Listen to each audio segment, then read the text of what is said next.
This is Monty in the Morning, the show Phoenix Magazine readers voted #1 talk radio show in Arizona. #1 during your morning commute. #1 whenever news breaks during your day. And #1 whenever and wherever you want to talk sports. Now it's time for Monty in the Morning. Hey, yo, man, how the heck are you? It is the Monty Show.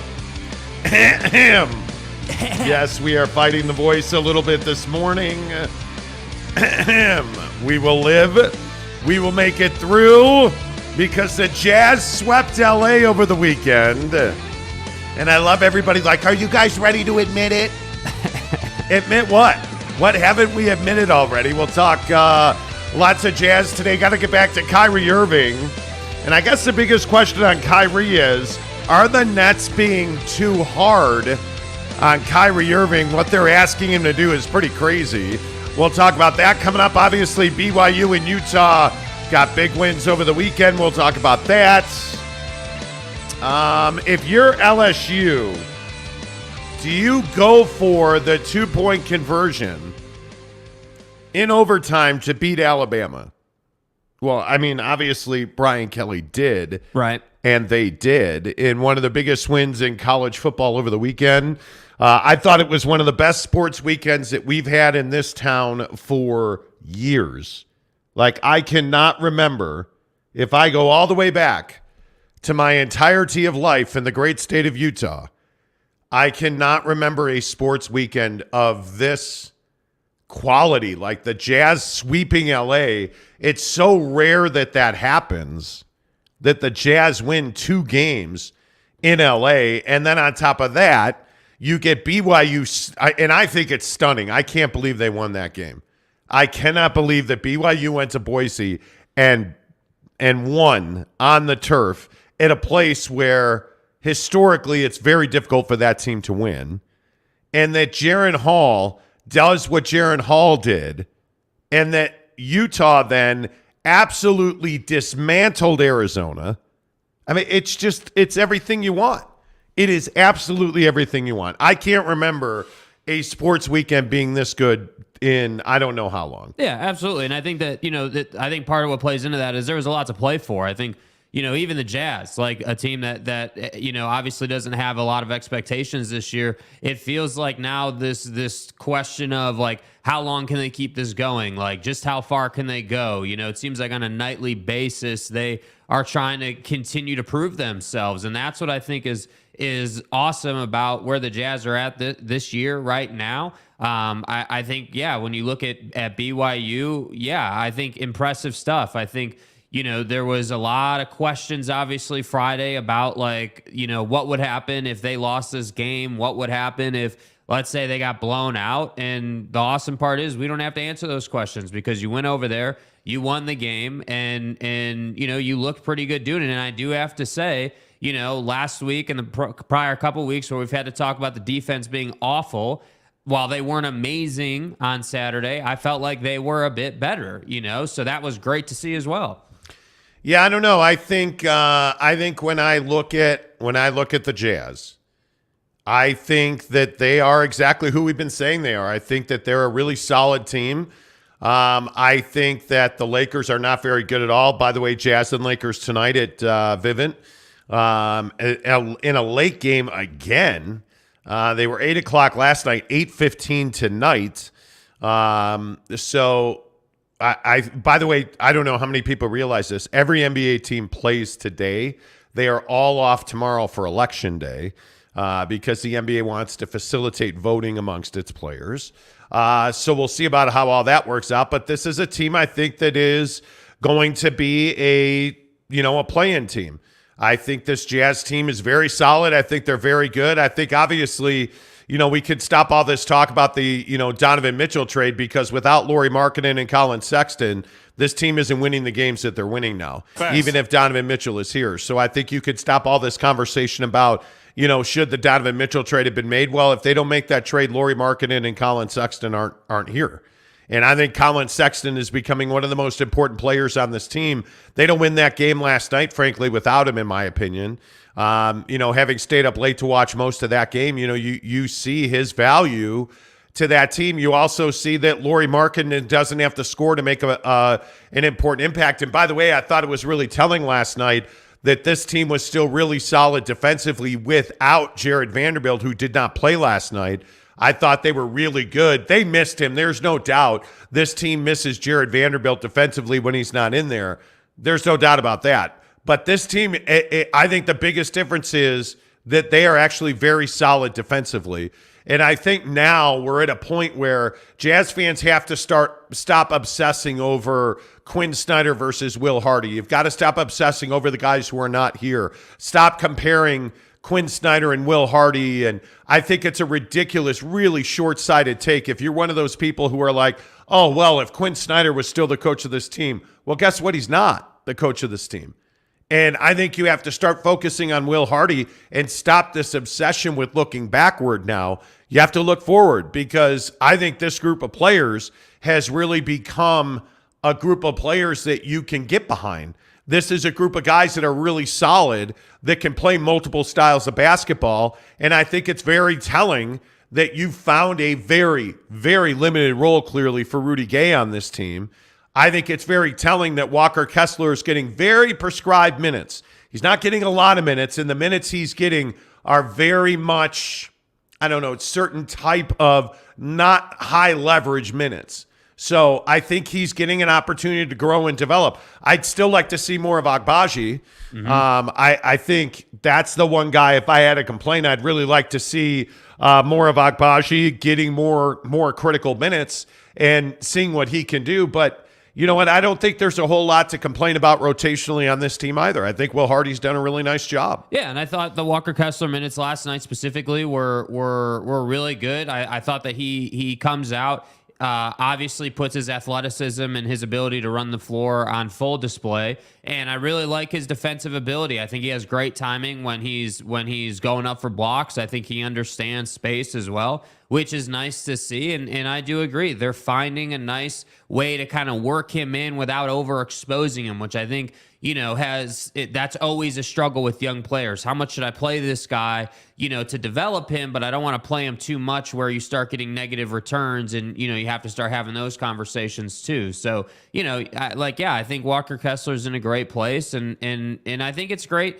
that we have this opportunity to talk about this Jazz team being able to control the game early. Then I felt like last night, you lose control for a little while, but you're able to lean on your defense to get control of the game back. And I thought that was a really great thing to see out of a young team, because you're going to need to be able to do that against the better teams to win these games. And so when you start seeing the Clippers, or, when they see the Suns or the Warriors, you're going to have to do that to win those games. So it was great to see that on display last night. Yeah, I don't think Walker Kessler's been particularly good defensively. I would totally disagree with that. I think shot blocking's a pretty you're either a shot blocker or you're not.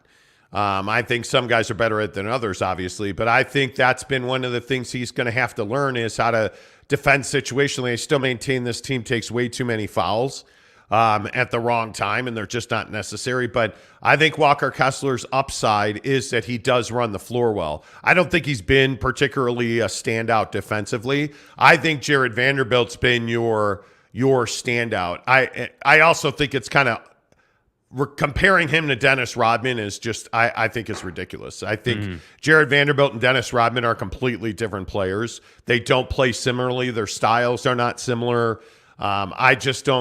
Rebounding wise, Dennis Rodman is the best rebounder in the history of the NBA. I don't know that that's even arguable. So comparing Jared Vanderbilt to him, I think is probably too much. And I think this is what we tend to do. I think we tend to get too high on teams, when the truth is this is probably a 7, 8, 9, 10 team. And I think that they're playing exceptionally well. And I think they're definitely a playoff team now. I think we can stop wondering if they're a playoff team or not, because I think when you look at the way they played in LA I think the Lakers just aren't very good. Let's be honest about it. The Clipper win is impressive. And that they did that without Vanderbilt, who I think is one of their most important defensive players, I think that speaks volumes. And I think Walker Kessler did step in, but I don't think he had nearly the impact that Jared has defensively. And I think Vando's one of those guys that, for this roster anyway, the way it's constructed, I think you're going to have a tough time replacing him, especially when you're going up against a guy like a Paul George in this case. Obviously, Kawhi not being there helps quite a bit. But when you look at a guy like Paul George, you don't have a like-for-like matchup for Paul George. And frankly, most teams do not. But what's impressive is, as a team, they were able to meet that challenge. That's the thing that's exciting, is that they're not infighting, they're not going at each other. They're, as a team, you can see when they have a breakdown, they get together and they talk about that. And I still wonder who's the alpha on this team, like who's going to emerge as the leader of this team. Because I still don't know that we've seen that. They play really well as a group, and I think no matter what five are on the floor, they play well as a group. But it'll be interesting to see who's the guy that shows up and turns out to be the leader on this team, because every team has them. Every team has the more vocal, outspoken, hey, we're going to follow this guy, right? I don't know that this team has that. Mike Conley's obviously the elder statesman, but I wouldn't call Mike the leader of this team. It's interesting, like stylistically, I think when things get tough, they're reverting more and more to Jordan Clarkson and Lauri Markkanen, which you would expect. I mean, those are your two best offensive players, so that's not surprising at all. But I don't think it's Jordan Clarkson. I think it probably at the end of the day ends up being Colin Sexton.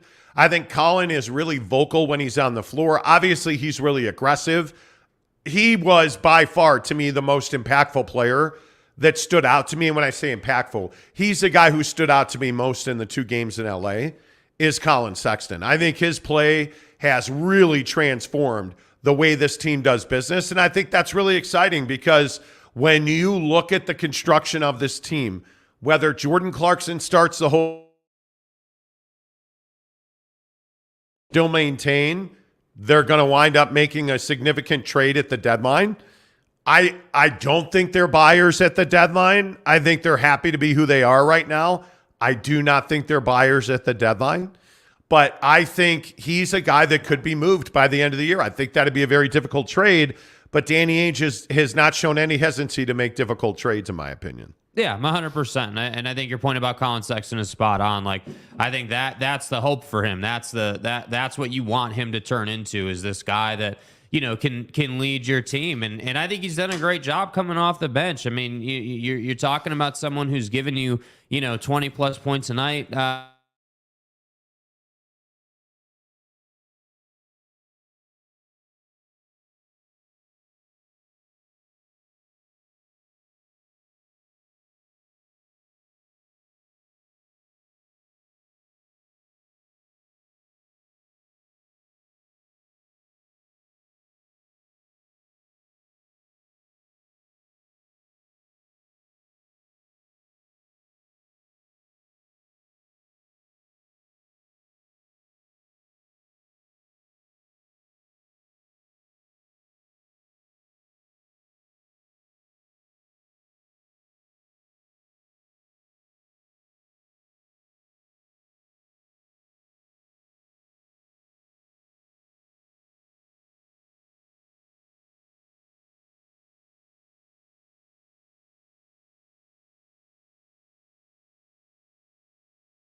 I don't know. Are we back? I hope we're back. I have no idea if we're back or not. But hey, listen, we'll just keep rolling here. I have no idea. Hopefully we're back. Hi. I can't tell. It looks like we're back. But we were talking Utah Jazz basketball on the Monty Show, presented by the Advocates, UtahAdvocates.com. If you've been in a wreck or you need an attorney, make sure that you, my friends, go to UtahAdvocates.com. They are, simply put, the best injury attorneys in Utah. No consultation fees ever. You don't pay big retainers. None of that. You simply get the best representation. And it's what I always say, no matter what your injury is, whether it's malpractice from a doctor, whether it is you got hurt at work, you got in a car accident, all of those people have hundreds and thousands of attorneys. Why don't you? That's why you get to Utah Advocates. UtahAdvocates.com is where you go for the best injury attorneys in the business. UtahAdvocates.com. The Advocates present the Monty Show every day right here in Salt Lake City. Let's see. Jesus Christ Destroys Atheism says, as soon as Monty started talking craziness about wanting to trade GC, all of a sudden the feed went dead. Not a coincidence. Well, you're also the same guy that says that Quinn Snyder, like, it's hysterical to me. I don't understand this obsession with going back to Quinn Snyder.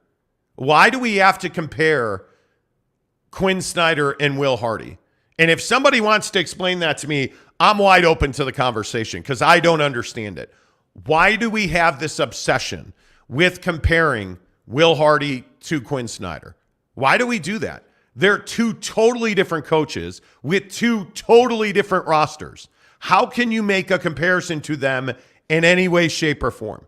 I don't understand it. And last night on Twitter, like, I actually got off of Twitter last night just because the nonsense about Will Hardy and Quinn Snyder. Yeah. And I just don't understand it. Will Hardy has done an okay job.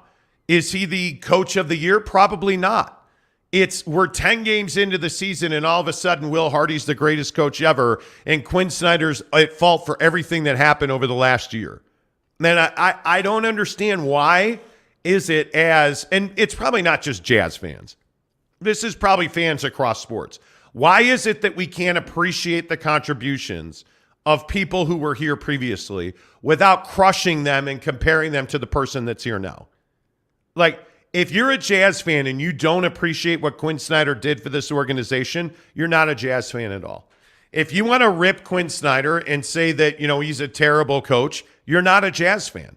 If you're going to boo Donovan and Rudy when they come back, you're not a Jazz fan. Like, it's amazing to me that we can't appreciate the contributions of people who have come previously. You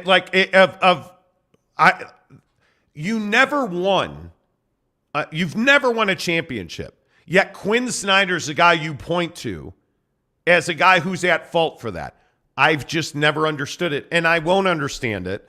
It's remarkable to me. Yeah, I mean, I think Jazz fans are obviously, wanting, I think they want to compare because it's just what they know. Like, and I agree, it's kind of a ridiculous thing. Two different rosters, two different situations, like two different mentalities. Like, it's just two different worlds. And I think that, like, Quinn did the best that he could do with what he had to work with. And it's not his fault, frankly, that Donovan and Rudy couldn't get along and couldn't figure it out. It's not Quinn Snyder's fault that a pandemic took over the planet and one of his best players just happened to make a joke about it in that time, and that didn't really go over too well. That's not on Quinn. And in my opinion, like, yeah, you should just be able to enjoy Will Hardy. Like, Will Hardy has worked his ass off here. Is he the coach of the year? Yeah, probably not. Like, when they come back to earth a little bit and they're a 500 basketball team after 30 games, like, yeah, he's probably not the coach of the year. That said, he should be the coach of the year in your heart and your mind because this team could have been a 20-win team, and they're clearly going to push 40 wins, in my opinion. So that's what I'm saying. Just enjoy what you have. Like, enjoy the fruits of this labor because it may not always be this way. Yeah, there's no reason to live in misery, which I just don't. You're 8-3. Like, bask in that. Bask in that. I think you're second in the West behind the Suns. Yeah. Bask in that.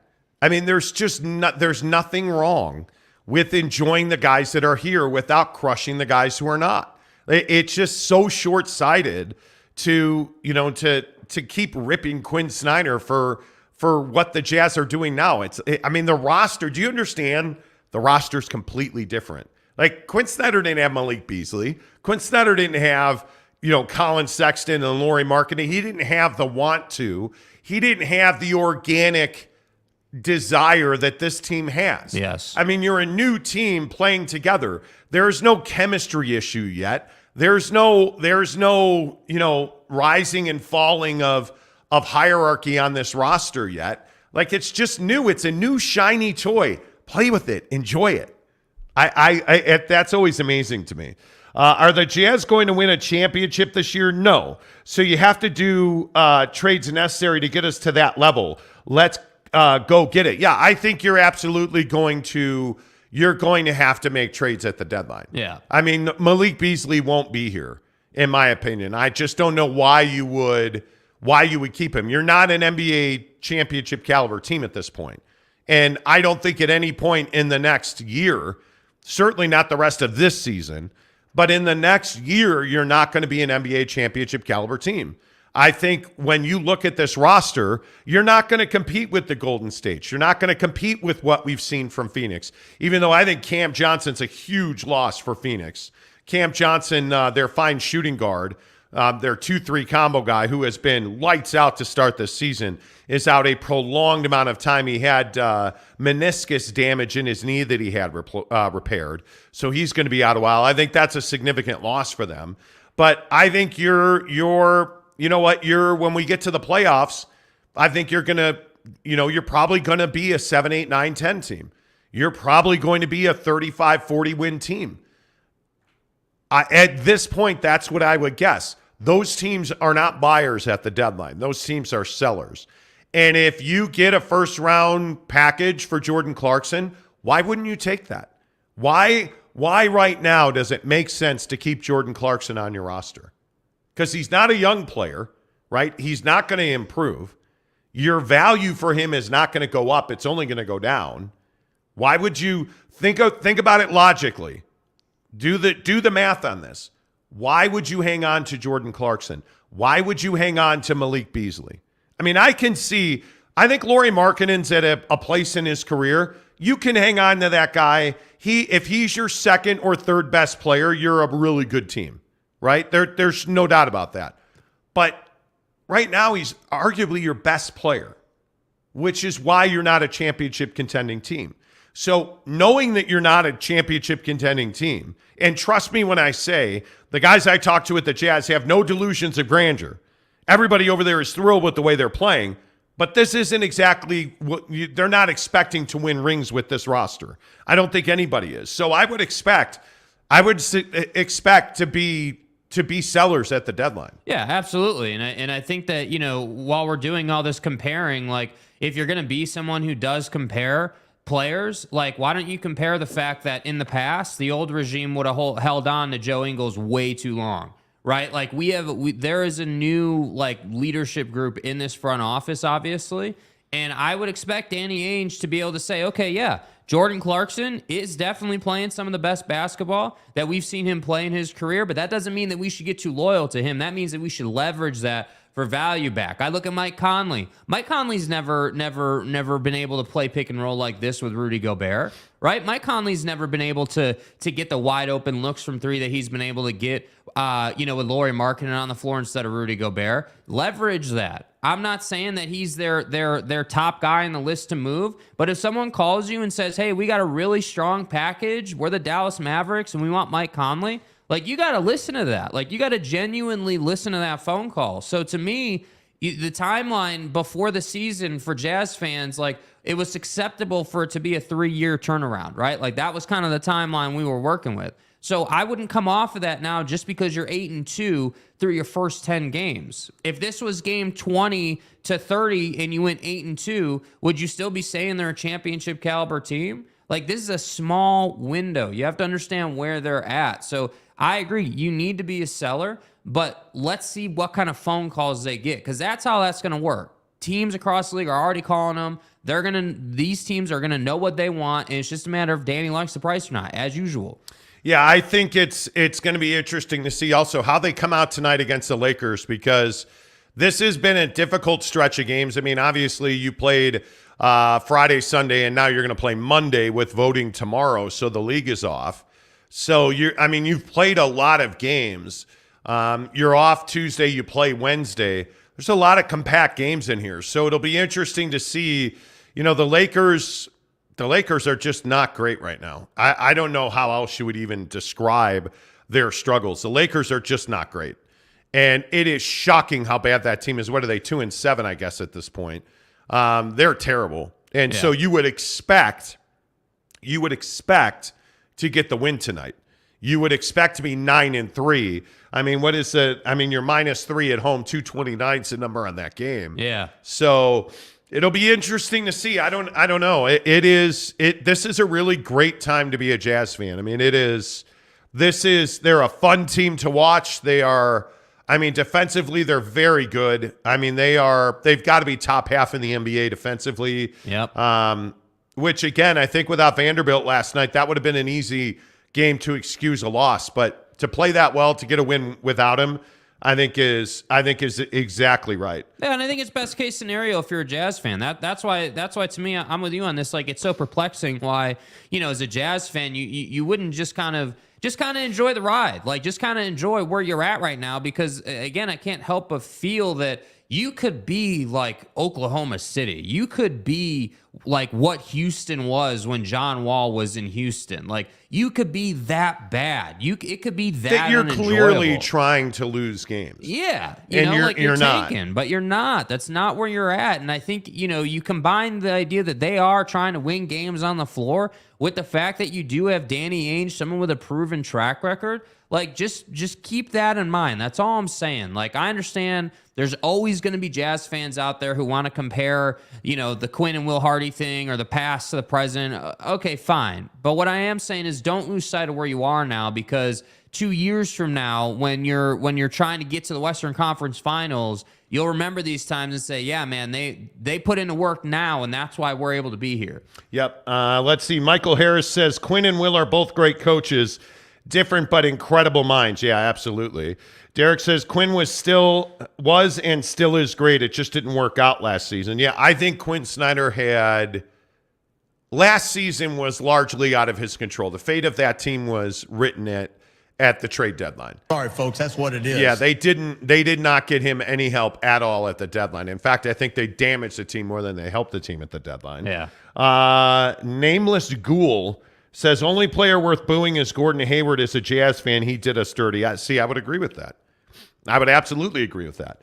Scott Howard says, and I agree, you can't say Will is a better coach than Quinn Snyder after 11 games. Yeah. That's the part that I just can't get on board with. And maybe I have too much respect for what Quinn Snyder accomplished here. Outside of Jerry, like, there's who else has excelled at that level? I mean, find me another era of Jazz basketball where you actually thought you could win a championship.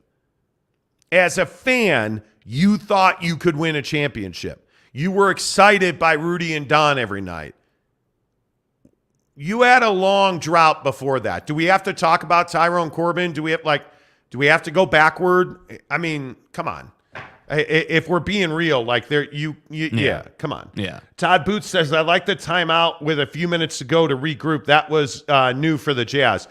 I think one of the things I like about Will Hardy is he doesn't panic timeout. He lets guys play through situations. He lets the team play through adversity. I think that is absolutely incredibly important. It is one of the reasons that I think, the guy who comes to mind when we talk about that stuff is Phil Jackson. Phil was a master at not calling timeouts. It's so easy in the NBA because you have so many. It's so easy to just burn timeouts to try and kill momentum. The best coaches do not do that. Mm-hmm. The best coaches let their players manage it on the floor. Call the play and let the players play. And if you've practiced well enough and if you institute enough in your meetings and shoot around, they should be able to do that. Because with practice time being so rare anymore in this league, you have to hand the reins of the team over to your players. And I think that's why guys like Mike Conley have value. And it's more value than you can touch and feel. Mike Conley brings you veteran poise, those intangible things. So I think Will does a good job of not calling panic timeouts. NY Monty fan says, mark my words, things will cool down in Utah. we would not be doing this good with Donovan Mitchell, and Spida needed a fresh start. Happy for him, just still not loving the jerseys. Yeah, well, and I think that's true. This team needed a change of scenery. Guys on this team, the Rudy thing is not working out in Minneapolis. I'm telling you, and I feel bad. It's almost like I'm being negative about it, but that's a 500 team. Yeah. And you look at their loss to the Bucks the other night, and I want to make sure I get this right. Rudy Gobert the other night has 7 points, 13 rebounds, 1 block. That's it. It took a three-pointer that was an air ball, right? Only shoots 2 free throws. Like in the last run of games here, you're really seeing that you can't have Rudy be the centerpiece of a modern quality basketball team. And so you look at his last several games, San Antonio at Phoenix, Milwaukee, 9-7-7. And really, he's had some pretty pedestrian numbers. But you look at his games, they haven't figured out how to win with Rudy Gobert on that roster yet. Yeah, which would be terrifying to me. I mean, you're like, this is not like, so obviously, Minnesota's in a completely different situation than the Jazz. Minnesota's a team that, goes out, does the deal, wants this whole Rudy Gobert situation with Karl Anthony Towns to make them a championship contender. And I can't help but just go back to the very simple fact of life in the NBA. This is not a big man's league. Like, let's not get this confused. Like, I understand that Jokic won some MVPs or whatever, and that's all fine and dandy, but that does not mean that the NBA all of a sudden has stopped being a wing league. And you're never going to find a reality in the NBA where Rudy Gobert can have the ball in his hands with the game on the line. And I'm sorry, I know that sucks. That has pissed off fans for years on this show. But you can't pay a guy nearly, what is it, like $45 million a year? 40, he averages, his average annual value over the term of Rudy's contract is $41 million a year. So what happens if you're paying him $40 a year and you're paying Cat and you're paying Edwards? Him and Cat next season, not this current season, next season, combined will account for $100 million on their salary cap. Dude, to be what? Are you even conference finals good? Are you even right now? They're not a playoff team. They are sputtering back. And the shocking thing is they don't have a way to get a bucket because it's garbage. And I've watched a lot of basketball. Poor Mrs. Monty. I watch a lot of NBA basketball. They struggle in the half court offensively. It's weird. On the break, they're great. They're fine. They're fast. They run. It's great. The Minnesota Timberwolves are struggling in the half court, and especially in the Western Conference. You've got to execute in the half court. Yeah. It's what has separated the Jazz. Will Hardy has put in this system where the ball moves, they make the extra pass, they get the easy basket. Like, Minnesota can't do that right now, and it's bizarre. Like, they don't throw lobs to Rudy. They really don't use him for pick and roll very much. He truly is, hey, we missed that shot. Go get me a rebound and try to get a basket. Because he's not getting to the free throw line a ton. Yeah. He's not. It's bizarre to me. They just haven't. I think they thought it'd be easy to plug him in and just let Karl Anthony Towns play that 3-4. And it has not worked out at all. Well, and I think you look at the mobility of Markkanen versus Gobert. And that's what I'm saying. That's why I made that point about Conley's ability to do all this stuff in pick and roll now and work all these different angles. And that, frankly, is why like the Christian Woods of the world, or these like hybrid sort of, not quite 7-footer guys, like, your Zions, how they can survive in the league now. Because they can still set the screen, but they're so damn athletic for their size that there's really not a matchup for him. And if you look at Jared Vanderbilt, he's the example we're talking about. Because he's not somebody you count on offensively. The other night, I think he took 1-3. Like, he's just not a guy that you count on. But he can get you a bucket. And you're not hoping that he shoots a 3, but he can make a 3. Rudy Gobert took a 3 the other night that was a foot short of the rim. It's crazy. So for everybody who said that I was an idiot and I just hated Rudy, look how much better you are at the 4 or 5 position now without him on the roster, playing with a modern body style in the NBA, which is Vando and Markkanen. Those two guys and Olynyk, obviously they're doing a really nice job. I think the minute distribution on this team, by the way, is not something we should overlook. If you look at the minute distribution, Colin Sexton is playing starters minutes. He's playing 30-plus minutes a game. And if you look at Kelly Olynyk, most nights he's not. He's a 20-minute-a-night guy, 20 and below. The minute distribution on this team is critical because those are the guys that are on the floor in high-leverage situations. Yes. All right, Ace King 88 says, Will Hardy is a mastermind the way he breaks down offense. Way. He breaks down offense and defense. Brilliant. I'm explain Snyder late game's decision were egregious. I'm a Sloan guy. Hardy is closer to Sloan. Well, I'm not going to compare. I'm not comparing. We're not doing Come that. on. We are not comparing Will Hardy to Jerry Sloan. We're not doing. Jerry Sloan's one of the greatest coaches in the history of not just this franchise, but the NBA. The guy was a really good coach. Him like that? Come on now. Yeah. Come on now. Mike P says this is the problem with small market one-team towns. Y'all crazy. Yeah, I don't know about that. Jake Sperling says beating the Clippers without Vando is an impressive win. Yeah. Well, I mean, you don't have Vando. They don't have Kawhi. I mean, Paul George, look, I'm not saying it's not a good win, but what I'm saying is you don't get too high on this. Don't get, like if I look at the numbers in that game last night, obviously Jordan Clarkson 6 of 9 for 3. I mean, Jordan played really well last night. But the number that it stands out to you is 5 dimes for Jordan.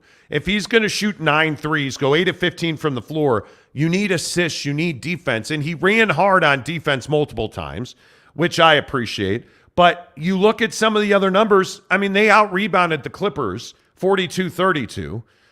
You look at the free throw numbers, they shot 26 free throws. The Clippers only shot 13. So that thing I complain about all the time, the Clippers were 8 of 13 from the line. The Jazz did not get themselves into unnecessary foul trouble. Now, Olynyk had 5, but he did that in 29 minutes.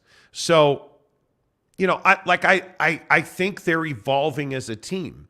And if they learn to control that just when you watch the Jazz, watch how many stupid fouls they take. Because notice the thing that this team doesn't do. This team, like the last 3 years, that stupid foul to stop the fast break absolutely killed them in the playoffs. The take foul. Yeah, it absolutely killed them because it put teams like Dallas and the Clippers on the free throw line. Like, final. This team, not only because now it's legislated out of the game, but they don't take that type of stupid foul. Hey, I'm just going to foul you because you went by me. Right? They play team defense. But you're starting to see that those fouls they're learning. They clearly are learning to defend without fouling. And I know that seems awfully trivial or, you know, that I'm trying to mansplain to you. I'm not. What I'm trying to tell you is that's a really important thing for a team that's coming together not to do that. Yeah. Mike Maple says, morning, my friends. The comparison comes because some of these games that the Jazz have fought back to win is the opposite of last year. Realism will kick in at some point. Oh, I agree with that.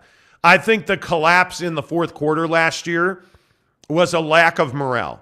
And I think, and we talked about it at times last year where, hey, you know, maybe this team needed a change in voice. Clearly they did.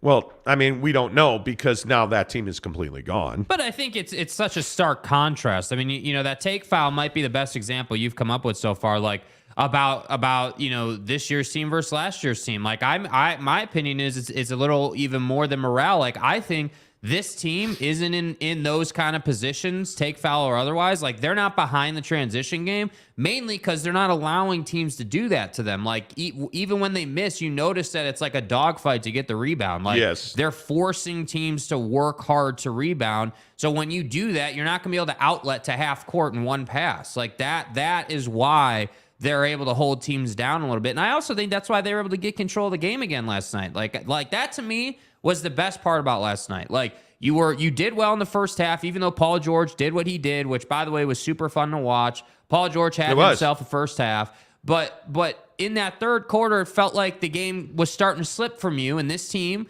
so far has been very prone to blowing 15-point leads. They've done it multiple times, but then you reel this game back in last night, and that's what those are the type of things that I really get excited about. I hope people understand how difficult it is to overcome a lead. Like when you are You're down 15. Do you understand how much energy it takes to overcome that? And do you understand how difficult it is once you take the lead? Let's say you're down 15 and you go up by a point. You naturally are going to relax and take a breath and be like, ooh, we did it. That's why teams that overcome these huge deficits don't generally go on to win those games. If you look in just about any sport, like, whether it's hockey and the Utah Grizzlies on opening weekend, they were down 3-0. They came back and tied the game at 3, and everybody's like, woohoo. Well, then you go on to lose 5-3 because you run out of gas. It takes a ton of your energy. Yeah. So when the Jazz were losing last year, they'd be up 20 points and they'd blow that lead. Those fourth quarter blown leads, it's because they collapsed. They quit. They gave up. That's what was happening there. Facts. So, and I know that was a hot button issue last year. But anyway, here nor there. Utah Jazz Talk on the Monty Show is presented by our good friends at Tri-Day Trading, tridaytrading.com/Monty. It's been great talking to a lot of our listeners who have now finally started watching the free webinar at tridaytrading.com. And when you understand what day trading is, they are called tridaytrading.com for a reason, because they're going to teach you how to be a prolific day trader. And they have an incredible track record of success. There's a reason that when you start actually making trades, you do that with their money, not your money. And when you make money with their money, they split the profit with you because they're that confident that they can teach you that you can use their systems and their ways of trading, their methodology to trade, to make real money. And that's why you hear people that are like, oh, I started at tridaytrading.com/Monty as a side hustle. I work at home. I hate my job, so I was looking for a side hustle. I went to tridaytrading.com, watch the free webinar. That's how it always goes. You guys are full of crap. Okay, well, don't take my word for it. Go watch the free webinar at tridaytrading.com/Monty. It will change your life. I kid you not.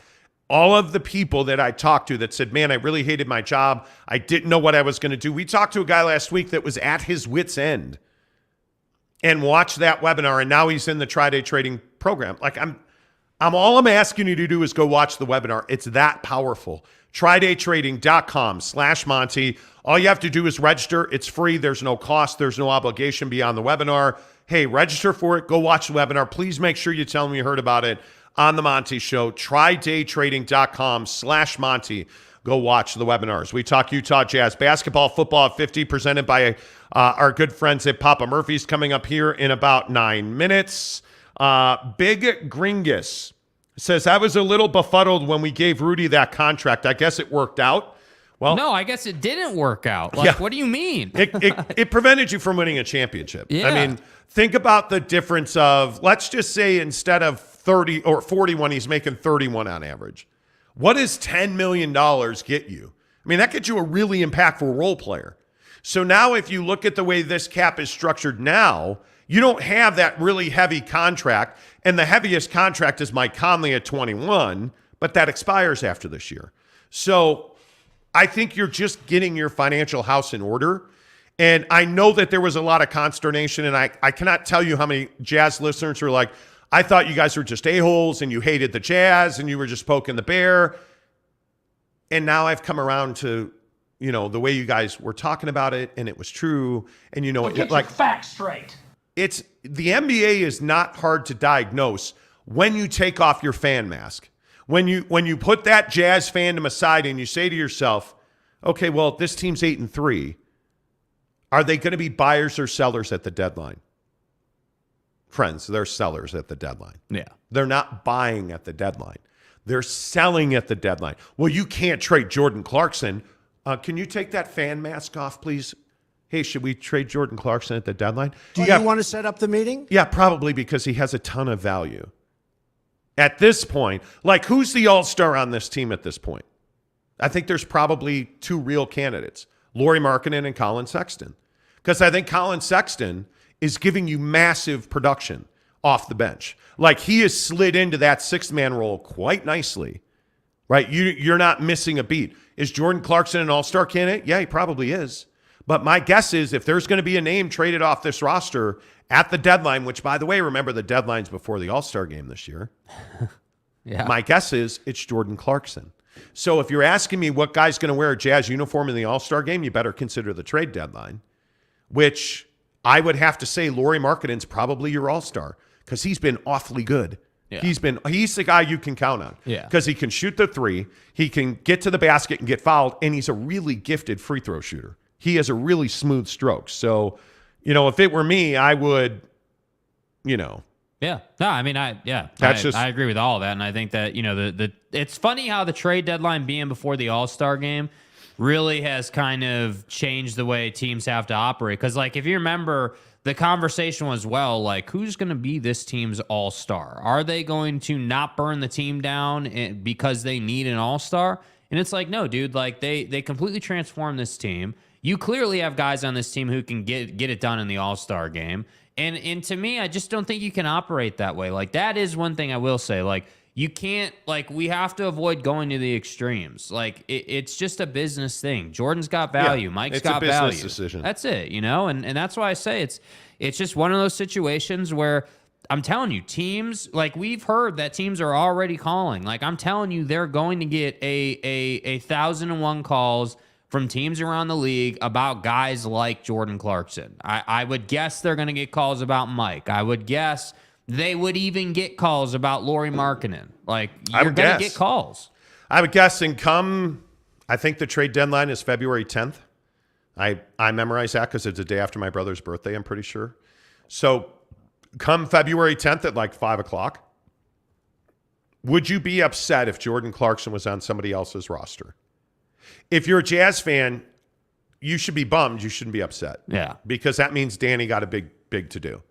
So I think the trade deadline being a week before the All-Star game is fascinating this year. You know what else is fascinating is the fact that, when we talk about the biggest stories in sports, the Jazz continue to lead the biggest stories in sports. It's crazy to me.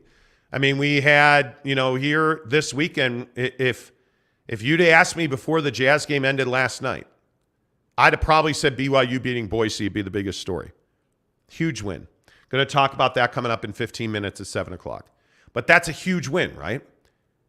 I think the Jazz being 8-3 is a bigger story than BYU.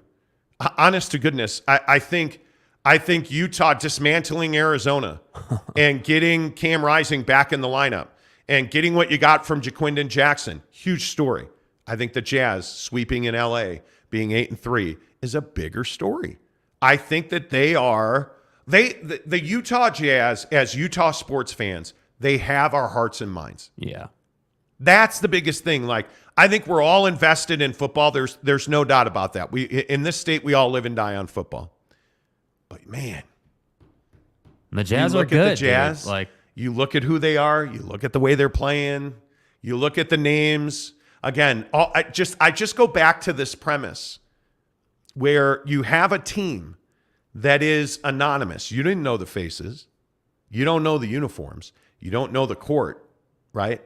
You had nothing to hang on to. And all of a sudden this team starts winning games and they're 8-3. And all of a sudden it's Lauri Markkanen. It's Lauri. It's JC, it's Conley. You're starting to embrace that Jared Vanderbilt's a Jazz man. That's right, T. And he looks pretty good in the black uniform. And nobody looks good in that white uniform. I think we all agree with that. But that floor is actually fire now. Okay, so hey, I don't love the simplistic note, but it's kind of growing on me now. It's this whole thing where we've come around. Looks a lot better when you're sweeping LA. Yeah, you just start to be a little more comfortable with it. You start to feel a little better about it. And it's a completely different feel to where this Jazz team was a year, 2 years ago.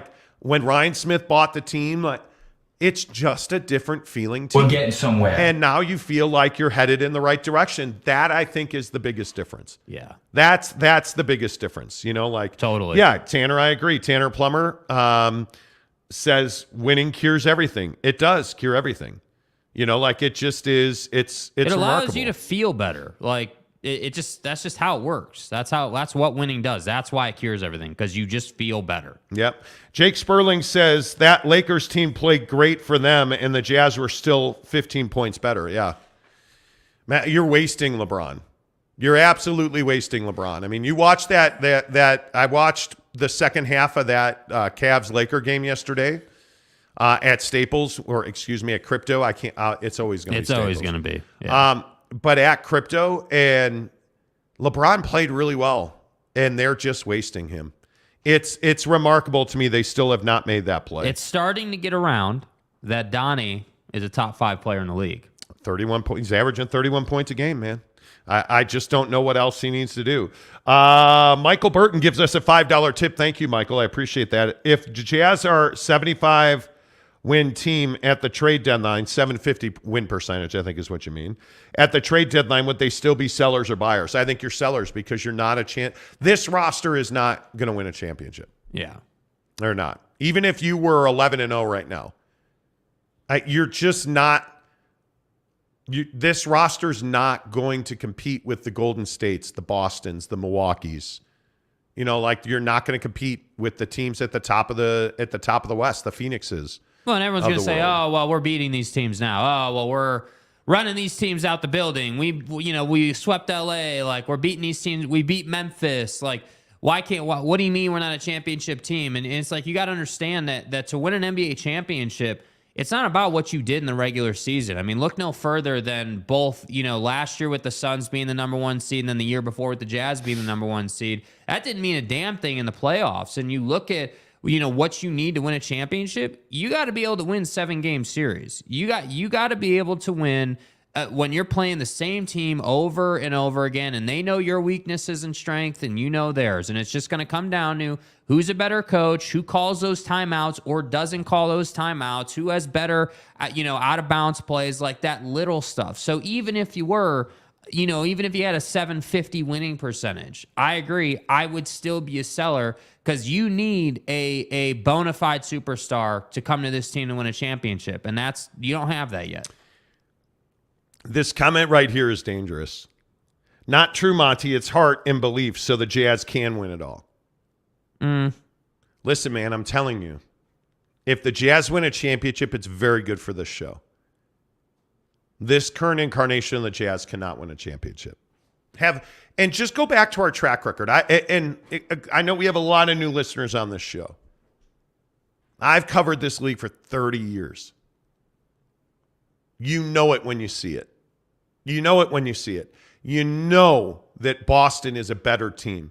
You know that Milwaukee is probably the best team in the NBA right now. You know that Phoenix is a better team than the Jazz are.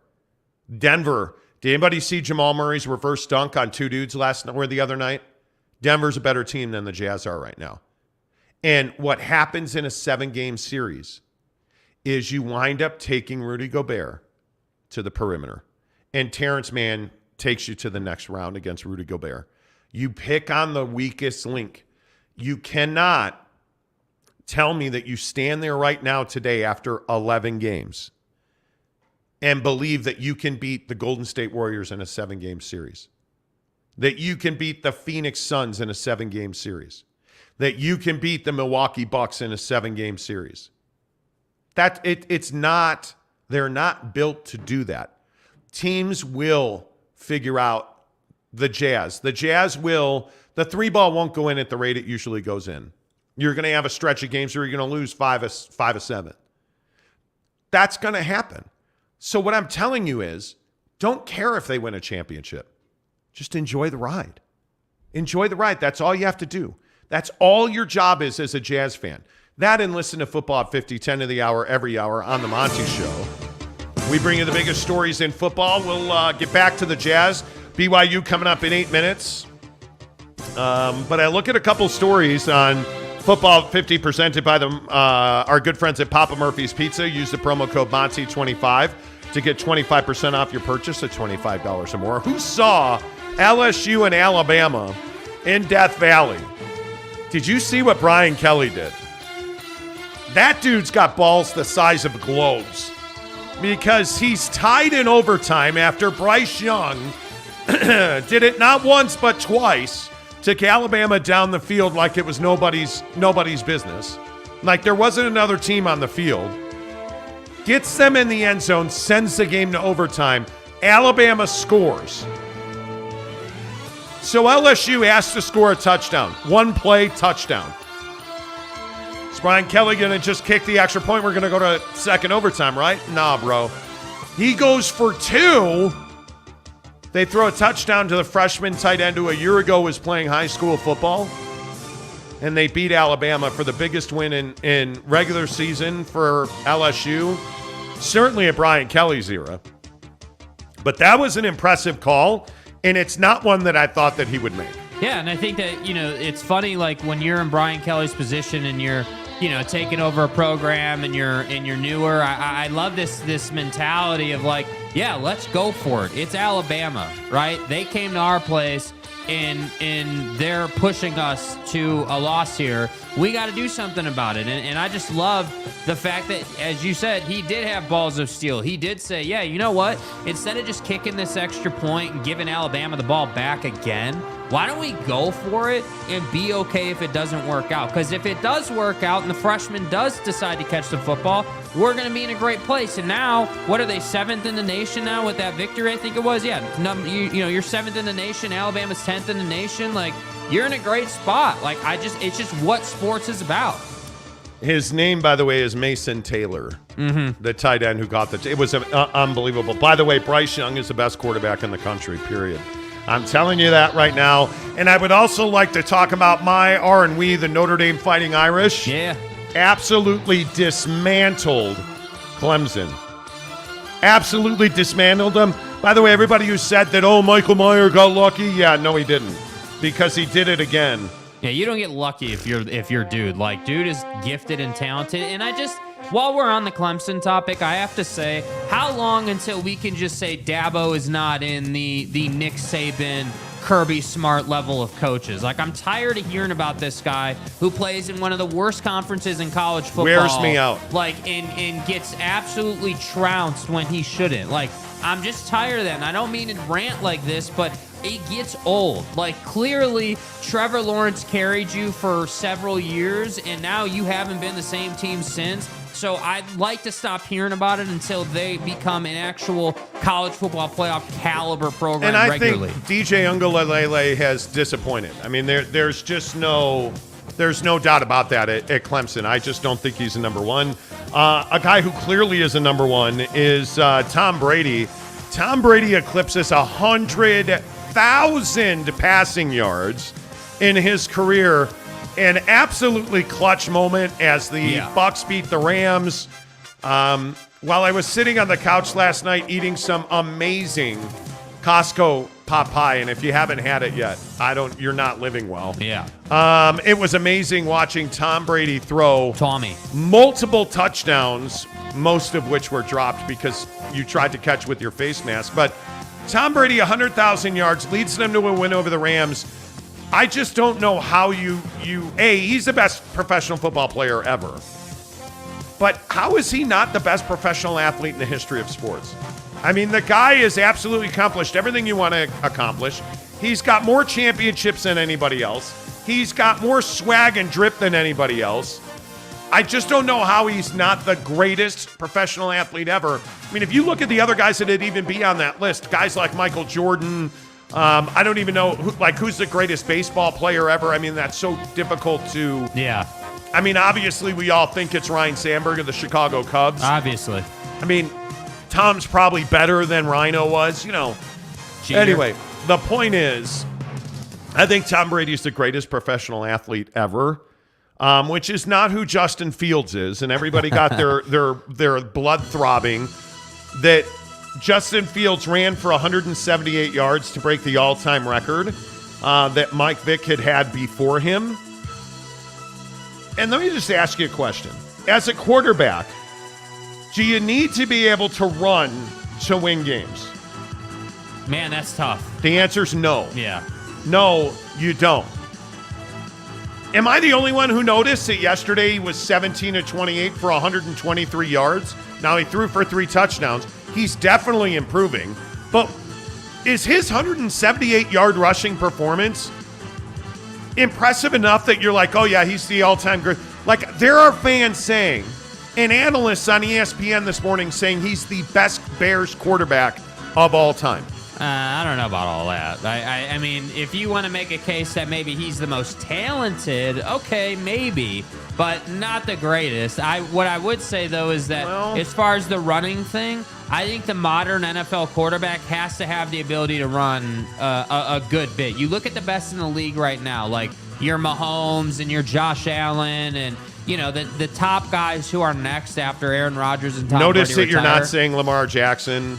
Yeah, because the problem for Lamar is he can't throw. That's the problem. He's not a prolific thrower. So, like, you have to be able to stand in the pocket and deliver. It's what I always say. At some point, as a quarterback, it's going to come down to your ability to stand in the pocket and deliver the football. And Lamar can't do it, and Justin Fields can't do it. And until those guys show me that they can do it, even a guy like Aaron Rodgers, who throws 3 interceptions, the Packers have lost 5 in a row, I'm taking Aaron Rodgers over Justin Fields.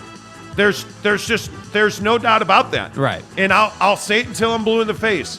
Until you can stand in the pocket and deliver the football, you don't deserve Papa Murphy's Pizza. Papa Murphy's presents How to Change the Way You Pizza. Step 1, carefully knead dough. Step 2, artfully spread sauce. Step 3, add fresh mozzarella and assemble toppings.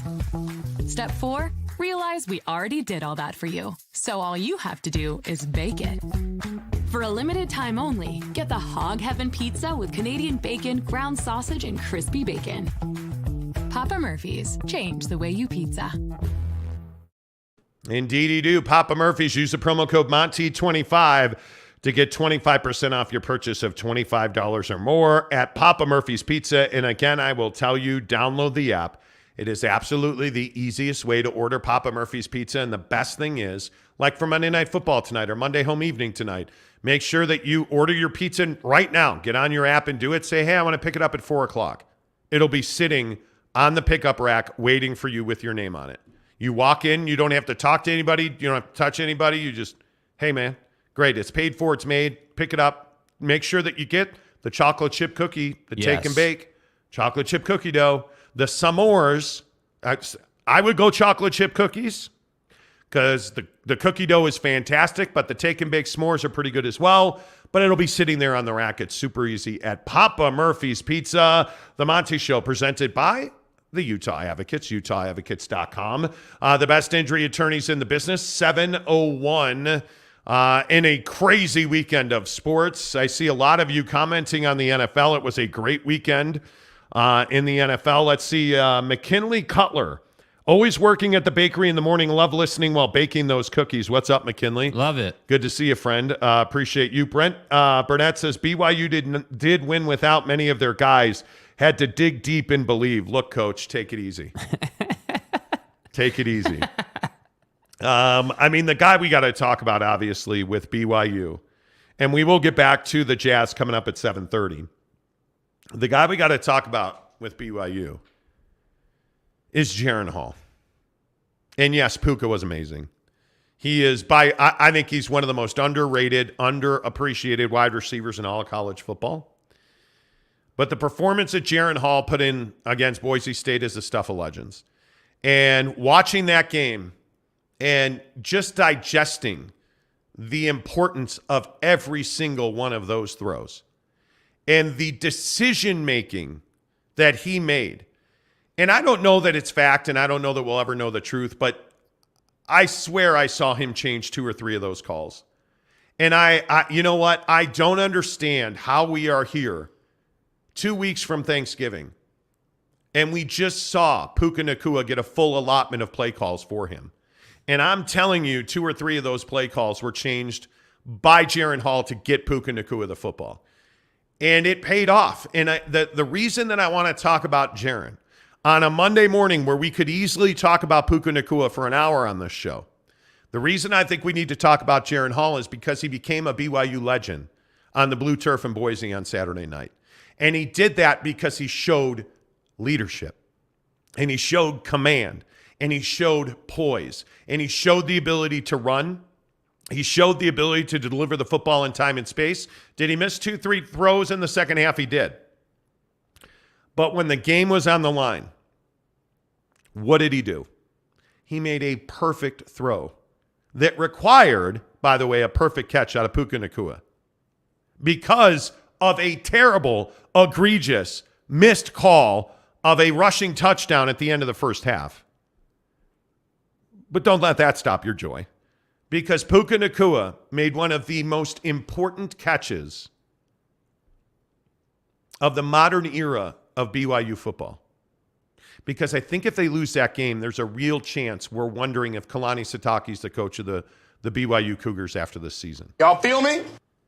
And if Jaron Hall doesn't deliver a perfect pass, if he's not poised and in control, if Jaron Hall doesn't give you one of the best performances in the regular season that we've seen from a BYU quarterback, they don't win that game. And I understand that Puka did what he did. Jaron Hall's the guy we should be talking about this morning. And we can stop with this nonsense about Bryson Barnes. We can stop with this nonsense about Cam Rising. The best quarterback in the state of Utah is Jaron Hall. Because when you're losing, it's easy to be negative. When you're losing, it's easy to be negative.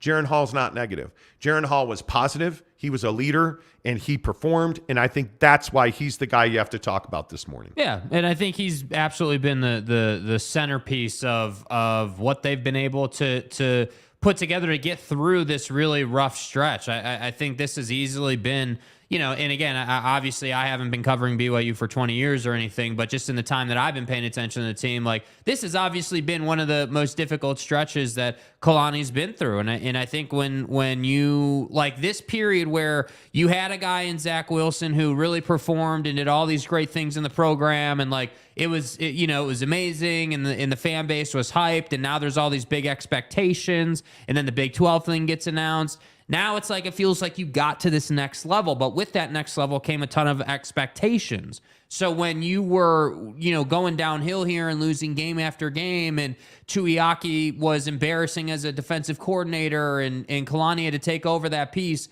all of that's happening. Who's right in the middle of that?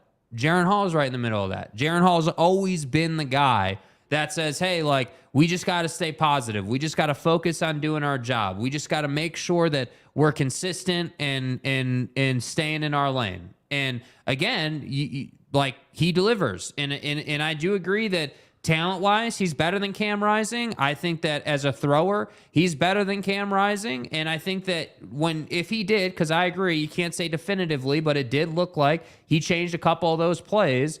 When you do that and it works out, and you put your best player in a position to make a play, like, you deserve a lot of credit for that. And we've talked so much about how Aaron Roderick hasn't been getting Puka the ball, and how it's been such a struggle. So it was just great that with everything on the line that was for the program going to Boise, that catch was made and those plays were called, and you were able to leave there feeling good about yourself as you head into the back end of the schedule. Well, and I think you listen to what Jaron said after the game, and I think this right here is exactly why when we talk about leadership and we talk about maturity and we talk about the importance of a quarterback, don't think that this message that he put out right here was very intentionally done. For weeks, we didn't hear anything but negative talk. And so now there's going to be a lot of positive talk. We can't pay attention to that either. We got to keep the same mindset that got us here to this win tonight. Just focus on ourselves. The guys in this locker room, our families, that's all that matters. We love our fans. They're always here for us. We appreciate them. So just staying humble and understand that we got, a couple more games on the schedule to take care of. It's easy to get too high and it's easy to get too low. Harris LaChance tells us that every week on this show as they try to shut that out. But it's easy when you win a game to read your own press clippings, and you can't do that. And I also think you listen to Puka Nacua. Listen to what Puka said after the game here, talking about being one of the best players.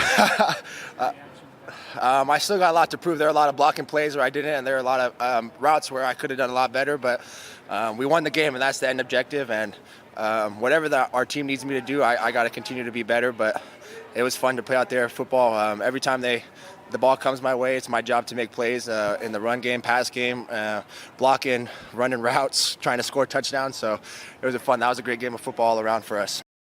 Yeah, I think you're going to see that kid playing on Sundays. And it just is, when you hear Puka talk and then you hear a guy like Jaron Hall talk about Puka Nacua, this bite, again, I go back to leadership. I go back to the quarterback. I go back to the importance of what the quarterback says. Here's Jaron Hall on Puka Nacua. 100%. I've always known that. One of the best players in college football, hands down. He does it all. There's nothing he can't do. What makes him so special, Puka? He loves the game. He loves us. I mean, that dude is the most energetic guy in the field, always, most faith, most belief, and he puts time in the game. I mean, people don't see behind the scenes how much he loves his game, how much he thinks about it, how much time he spends studying it. It's impressive. I just love seeing him going out there and doing his thing. And that, to me, speaks volumes because he didn't say, oh, man, he's just really fast. He puts time into the game. Yeah. He works on his game. He works on his body. He works on being a good teammate. Like, though, this is the stuff of legends, man. That's why I'm telling you, I hope that you appreciate in this tumultuous season, I hope that you appreciate the quality of the player that you're seeing. The games have not ended the way you wanted the games to end. That doesn't mean that you're not getting spectacular performances out of guys like Jaron Hall, Puka Nacua. I think Gabe Summers gave you, and nobody's going to talk about Gabe Summers. Nobody's going to talk about anybody on that defensive line because of how maligned it's been. Without Gabe Summers, BYU does not win that game in Boise. Period. Yeah. Full stop. Without Gabe Summers, they don't win that game. And I know that defense, which I think is really important, has been maligned. It was great to see blitzing out of the defense. It was great to see aggression in play calling out of the defense. And it's what we talked about last week. You don't make a switch and instantly see something different on defense. You went back to Kalani as the defensive coordinator.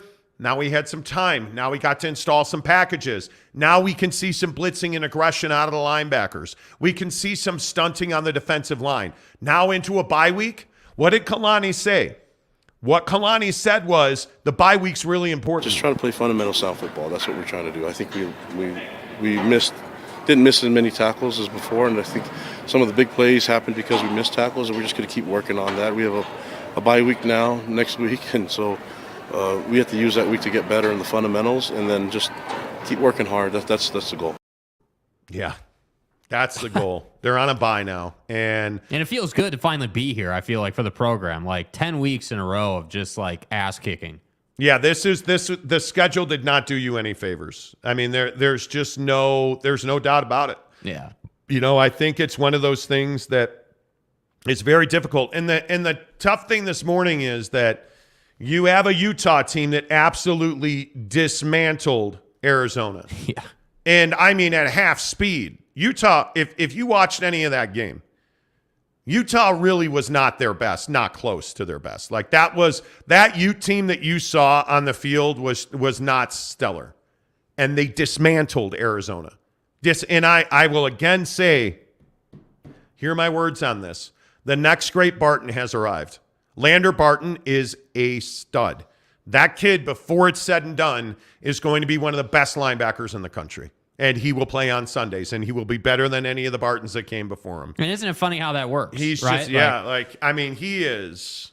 I mean, you look at the history of Kyle Whittingham-led teams, and again, I'm just going to keep saying it. Like, I think every head coach has, ability,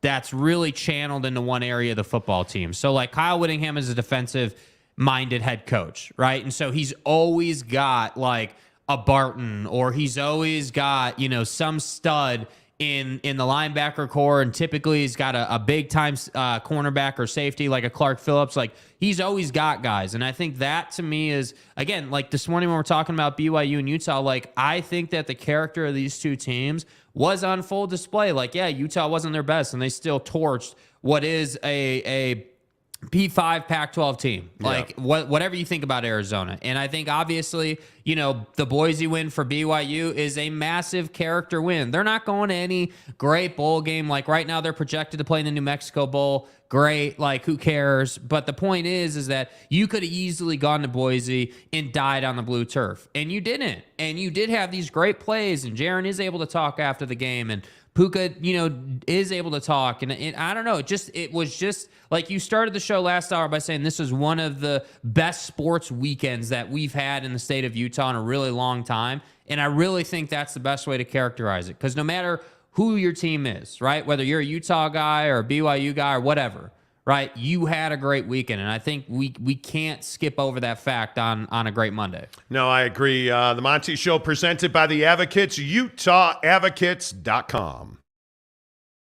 I wanted to be in radio since I was tiny. It's constantly on the go and remembering what buttons to push, but I love it. It's so much fun. I'm Katie. I'm a radio producer and a dinosaur fanatic. I was injured in 2 very similar car accidents, hit from behind. Obviously wasn't my fault. I was sitting there stopped. When I called up the advocates, they're like, oh, you definitely have a case. I'm grateful to have attorneys on my side when I need them. You never know what can happen on the road, and it's nice to know that you have someplace to go that can help. Yeah, that's why you trust the Advocates, UtahAdvocates.com. And as I always tell you, no big retainers, no upfront costs for you. You don't pay consultation fees. In fact, the best part about going to UtahAdvocates.com, you can chat with them online, the best injury attorneys in the business, the Advocates, UtahAdvocates.com. Let's get your comments in here. Tyler P. says, Jaron Hall deserves to play for a better team.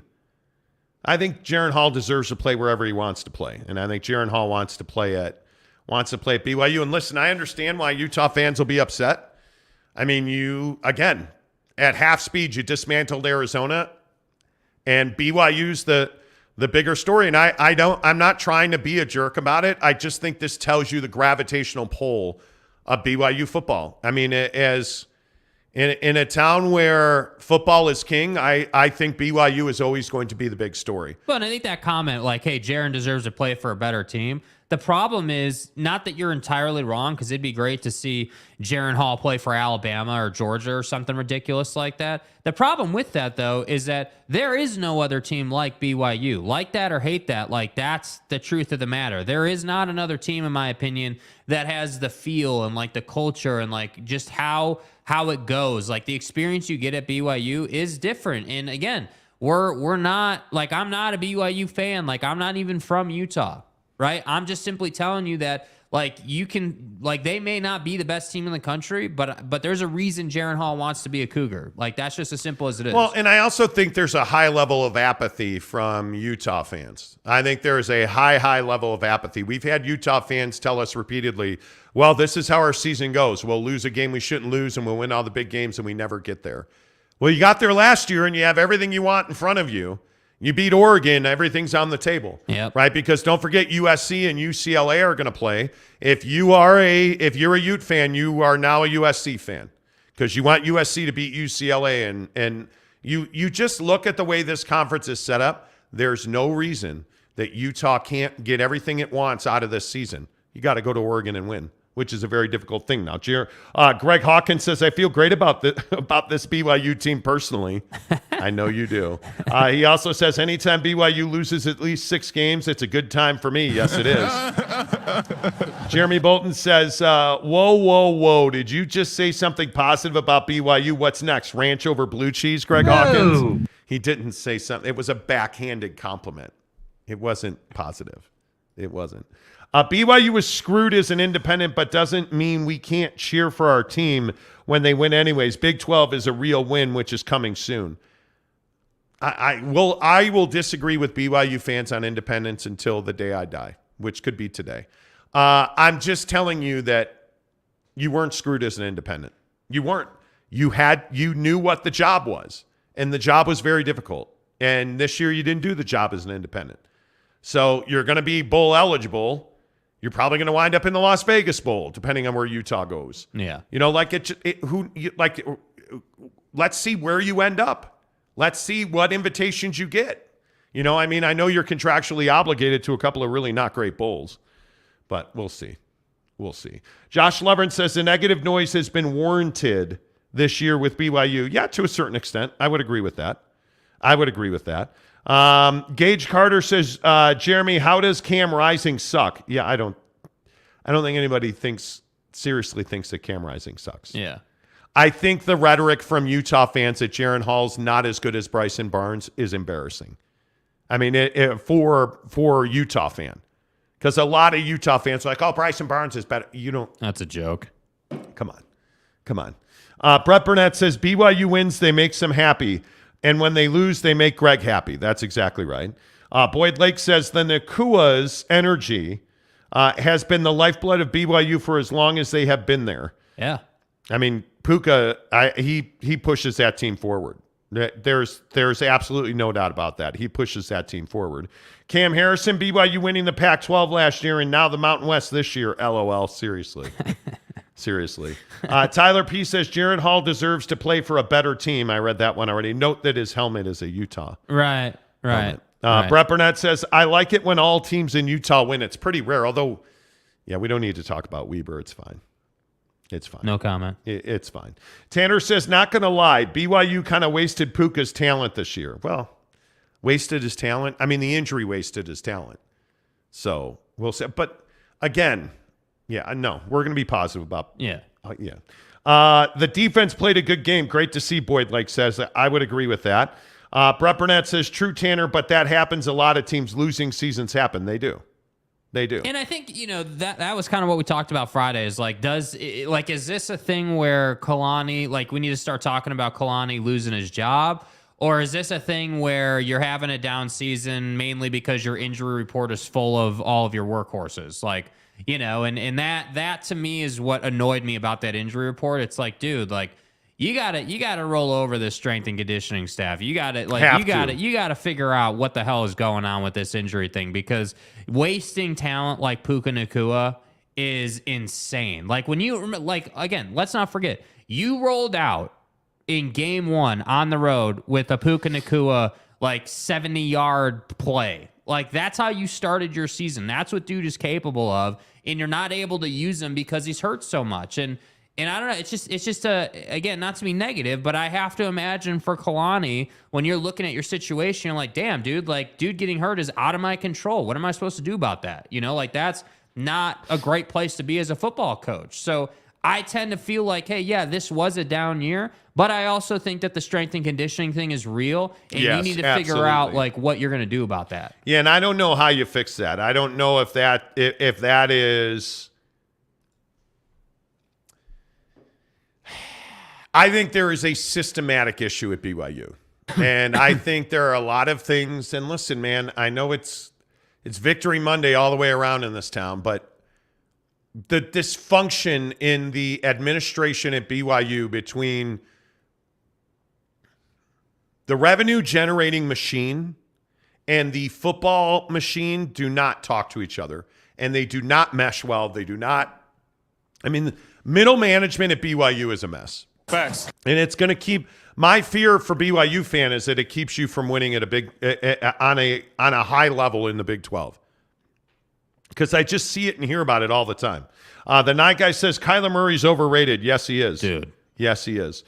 Greg Hawkins says, I love how everyone talks about how difficult BYU's schedule is, as if every P5 isn't playing at least 9 P5 games a year. But I think as an independent, when you schedule across conferences the way they have, and you're running into, I mean, you just look how good Oregon is. Look at Baylor. Look at their schedule. This was one of the most difficult schedules in the country. Certainly more difficult than Utah's schedule. Dude, you're 8 weeks in, and you had to go to the East Coast. Do you have any idea how difficult that is? With all due respect, Greg, I get it. A team like East Carolina isn't some world beater, right? They're obviously pushing to do some things in their program, but yeah, you have to put it in context. It's not just about what's on the piece of paper. I think that when you have the injuries and you've played who you've played, that stacks. And so then you start traveling and you start taking long road trips and you start doing these things. And it's like, damn, dude, it adds up. Utah didn't have to wait till week 10 or whatever it is now for their bye week. Right? Yeah. Utah got it week 7, week 8. So that's what I'm saying. It's not as simple as just who's on the schedule. It's how it pans out and how it works out. Yep. Jeremy Bolton says, I will keep saying this until I get recognized. As mayor, I declare all other wide receivers as casuals, with Puka effing Nacua as the honorary mayor for as long as he wants. Hey, guys. I love the guy. I do. I think he is absolutely stellar as a wide receiver. There's nothing to even talk about. I mean, he's unbelievable. In a state pack with talent. I mean, is there any argument he's the best wide receiver in the state? No. I mean, it's not close. Can you imagine BYU without Puka? I cannot. I can't. I mean, look at the plays he makes, the catches he makes, that he gets that foot down. Look at what he does without the ball. Dude, the plays he makes plus what he does without the ball, like the attention he gets. The blocking tenacity. I thought this was one of the more complete performances out of both sides of the football. I thought the offensive line was pretty solid, even though out of nowhere, Kingsley Suamataia is out. I mean, Harris moves back to right tackle, and I thought represented himself quite well. I mean, I just think this offensive line has been wildly inconsistent at times, and I thought they equated themselves quite well. I think the linebackers played well even without Max Tooley. I thought the secondary made big plays.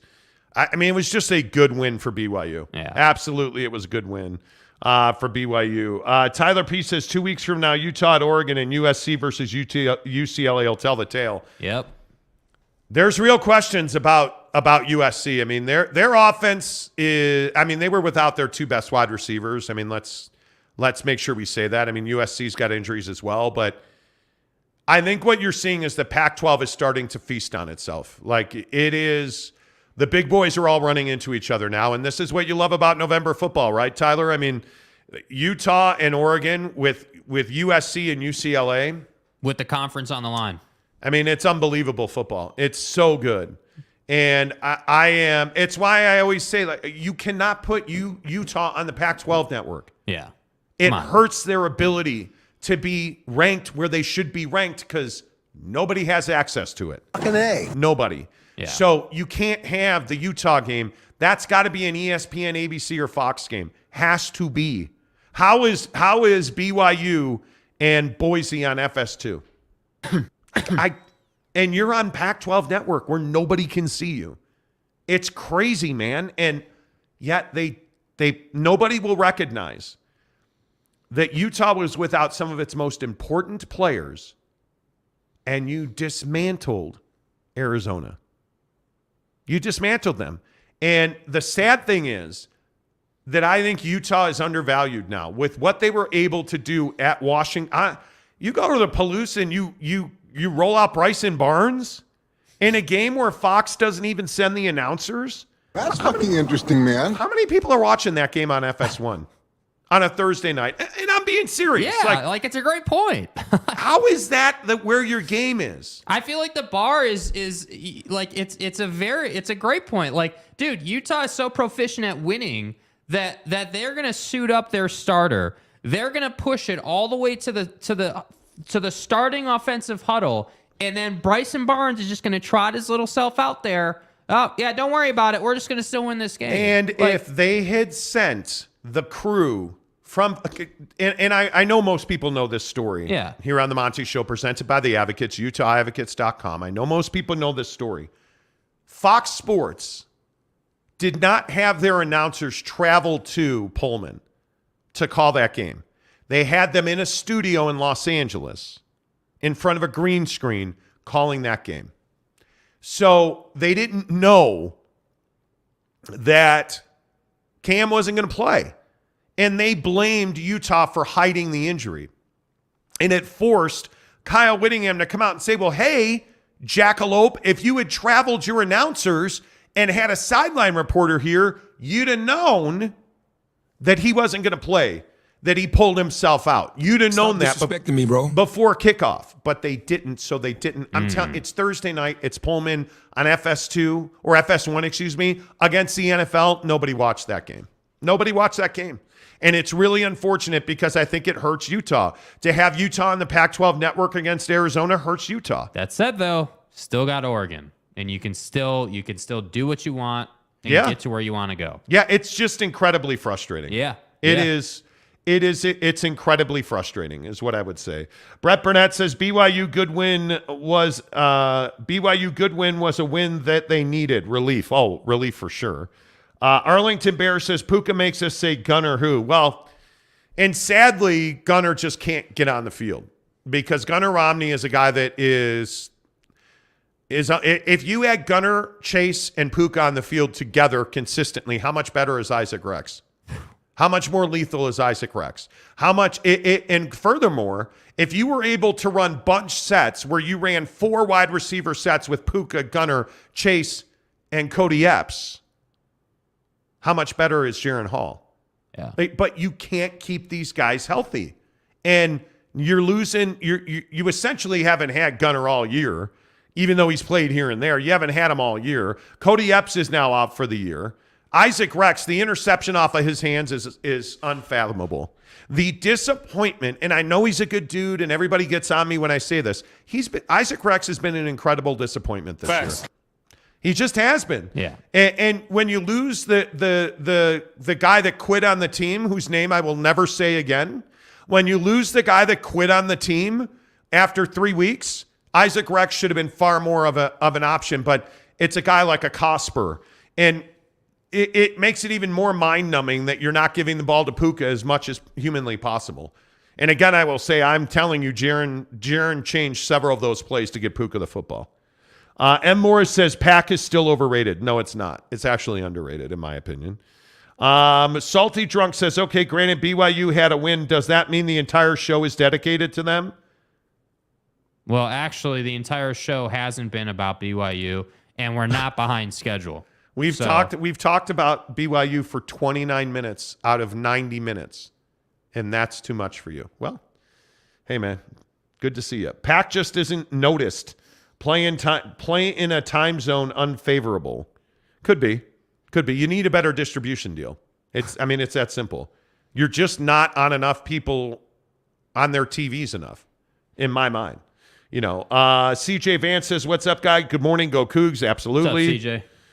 Jeremy Bolton says, trying to watch games in the state of Utah has been disappointing to say the least. The Jazz equal impossible to watch a game. U games are on the Pac-12, et cetera. Yeah. And now you find BYU and Boise on FS2, who, until I flipped on YouTube TV in our studio, because we're actually full-grown adults now. We actually have a TV in the studio. Yeah. And we spent most of our day in here yesterday wiring this studio the right way and switching stuff out and flipping around YouTube TV. I didn't even know FS2 was a real thing. Like, I've never watched FS2 before Saturday. God's honest truth. Never watched it. Not until, Yeah. Anyway. Zayman says, it's time to admit it. I love the Jazz crappy uniforms. And I really love watching my team beat down your team, proudly wearing their crappy uniforms. When do we wear the highlighters again? Not soon enough. Not soon enough. The biggest stories in sports on this show are brought to you by Quick Quack Car Wash. As we talk Utah Jazz basketball, I think they are absolutely the biggest story in Utah sports right now. Even on a Victory Monday where both Utah and BYU get wins, it's pretty remarkable that leading the biggest stories in sports are the Utah Jazz. Okay, guys, I'm going to tell you the secret to impressing my neighbors, the YA coworkers, you name it. I just swing by Quick Quack. It seriously takes 2 minutes, and people can't stop, won't stop checking me out.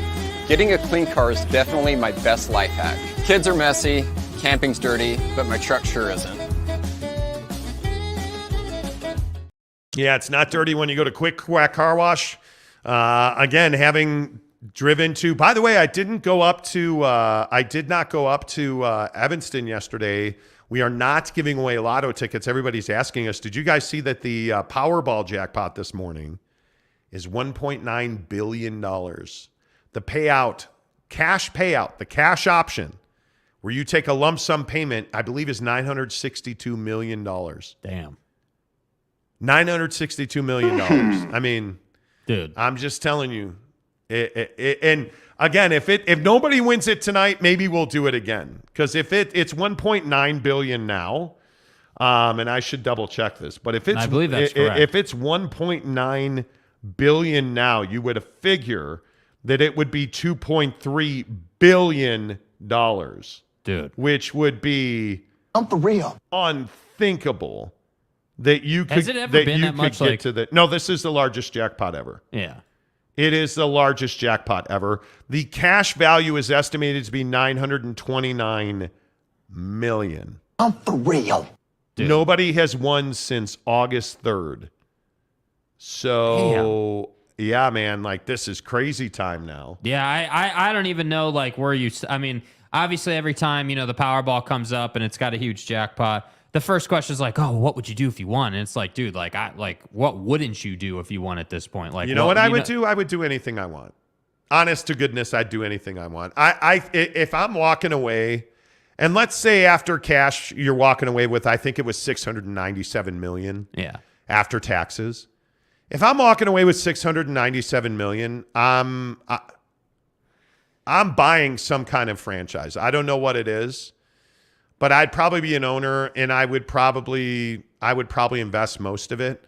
I don't think I would dramatically change my life. Obviously, I would have more Jordans. I would have more rooms to fill with Jordans, which happened over the weekend, by the way. Mrs. Monty said I can no longer buy Jordans because the room that we have all of our shoes in is now full. Damn. I don't have any more room to buy. But I think it wouldn't change my life dramatically, like in a visible way, because I live pretty well already, to be honest with you. So yeah. I would, like I said, I would have a condo up in Park City. I know the exact unit I would buy. I would have a home on the water in Huntington Beach, and that would really be it. I'd probably totally demo and remodel my townhouse. I would probably have a Porsche Cayenne GTS. But other than that, you wouldn't see much change with me. Yeah, still do the show. I say other than that. Yeah, But the fantasy part of it is amazing. Yeah, and I think, obviously, the elephant in the room is that you have to drive to, Timbuktu to get a ticket when you live in Utah. So, but I think it's worth your time to drive, Yeah, I really wish that they would sell Lotto in Utah. You know what? I think we all talk about, hey, don't tread on me.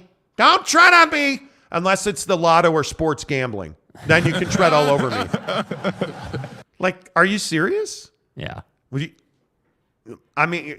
can still have your guns. Can I have my sports betting, please? Can I play the Lotto, please? Yeah. I would. Come on. Let's see. Jeremy Bolton says, if I win the Lotto, I'm buying all the TV rights to the Jazz, creating K-Jazz again, and putting all Jazz games on there for free for the world to see. Yeah. Nah, I'm not.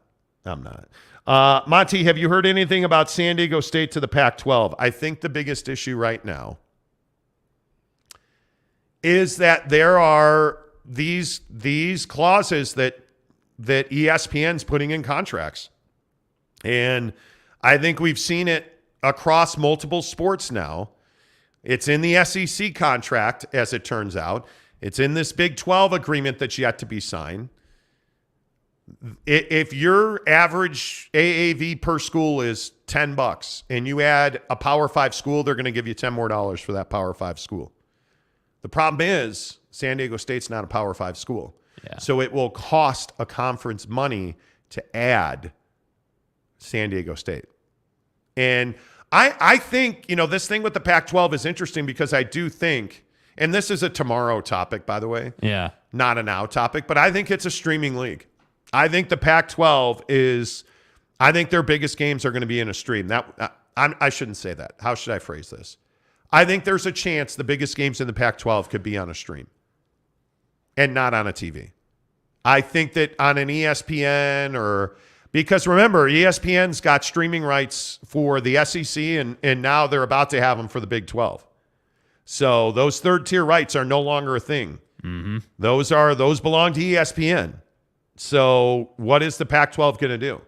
Because the Pac-12, I think they're in a really precarious situation because I don't think you can make a deal the same way that the Big 12 made a deal with ESPN.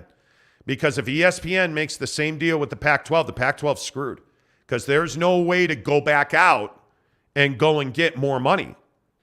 And if you make that deal with ESPN, can you go and make a deal with Amazon? It's a real question. It is a real question. And I think the answer is yes, you can. But ESPN's not going to pay you to bring in San Diego State. So It's interesting. We'll keep working on that. We'll keep working on that for certain. But the Jazz win last night. Again, they sweep the weekend series in Los Angeles.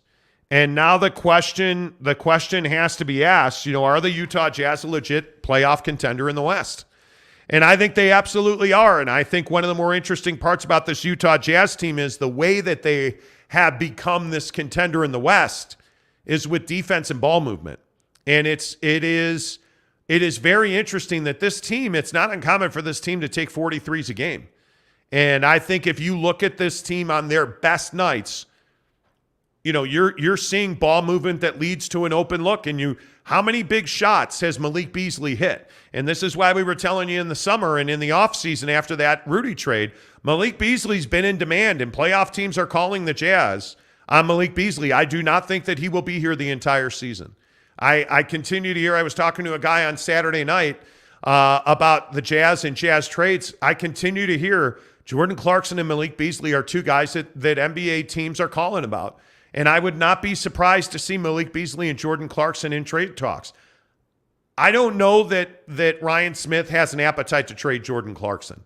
I don't. Would he? Sure he would. Should he? He probably should. But will he? I don't know if they have an appetite to trade Jordan Clarkson. I'm not sure. I know that Jordan likes being here a heck of a lot. But I absolutely think when trade deadline time comes, I don't think there are very many untouchables on this roster. And every game that they win, they ratchet up the tension. They ratchet up the attention. They ratchet up the possibility that they're going to force the national TV marketplace to put them on national TV games. They're going to force teams to take a much harder look at them because the Utah Jazz are 8-3. And whether you want them to be or not, they're second in the West. They just swept the Lakers and the Clippers in Los Angeles. And now the Lakers are here tonight. And guess what? The Jazz are again favored over the Lakers at Vivint Arena tonight. In a game, by the way, that's a late game. It tips at 8:15. This is no longer a fluke. This is no longer, well, we're just waiting for them to come back to earth. I think this is who the Jazz are. And I think we need to stop waiting for this team to come back to earth a little bit. That doesn't mean that they're not going to lose 5 of 7. But I also think it means that they're a lot more well-equipped than we knew they were coming into this season. And I think they're absolutely a legit 7, 8, 9, 10 team in the West. Yeah, and I think that, depending on just how much winning you do before the trade deadline, I think that's obviously going to affect how aggressive Danny Ainge looks to be at the deadline. If you're top 5 in the West at the deadline, are you really telling me Danny Ainge isn't going to look at things a little differently? You're obviously still looking to sell. You're obviously still looking to move, Jordan Clarkson or, obviously Malik Beasley, as you were just saying. But doesn't it start to creep in hey, what if I did this or what if I did that? What if I could get this guy or that guy and add it to this mix? What then would we be? Would that catapult us to being a top, a top 6 team in the West, staying out of the play-in and being a true playoff team? That's what I think is fascinating about this team. We can get into the minutia of Will Hardy and how he goes about it, or Colin Sexton being a great 6-man so far. We can get into all that, but I think in the big picture, the really fascinating thing to me is where is this team at come February? Because if they're top 5 in February, that's going to be crazy times, because that makes Danny Ainge's life a little more difficult. If you're a play-in team in February, then the decision is obvious. And so to me, it's like Jordan Clarkson's clearly going to have value. Malik Beasley's going to have value. Lauri Markkanen already has value. So you're going to get the calls. My thing is just what path are you going to take? Are you going to, go left, or are you going to go right? And if you do go right and you do trade these guys and you do trade what you have now for draft capital, how do you turn that draft capital into something tangible? Because the more you win, the more your fan base is going to be like, hey, well, why did we trade these guys away? Right? Not that Danny Ainge probably cares about that, but I could just see that conversation building very quickly if this team continues to win at the rate that they're winning at. I think it makes his life more difficult. It does make his life more difficult, but I think it's always the same question. Is this a championship caliber team? Yeah. And I think overwhelmingly right now the answer is no. I don't know that anybody looks at this Jazz team the way that they are constructed and says, yeah, this is a team that can win a championship, because I just don't think that that's the case. I don't think they're built to be an NBA championship team. They're not the Golden State Warriors. They're not the Phoenix Suns. They're not the Denver Nuggets. They're not the Milwaukee Bucks. You just can't. To me, those teams are just more talented, and each of those teams have 1 and 2 superstars on them.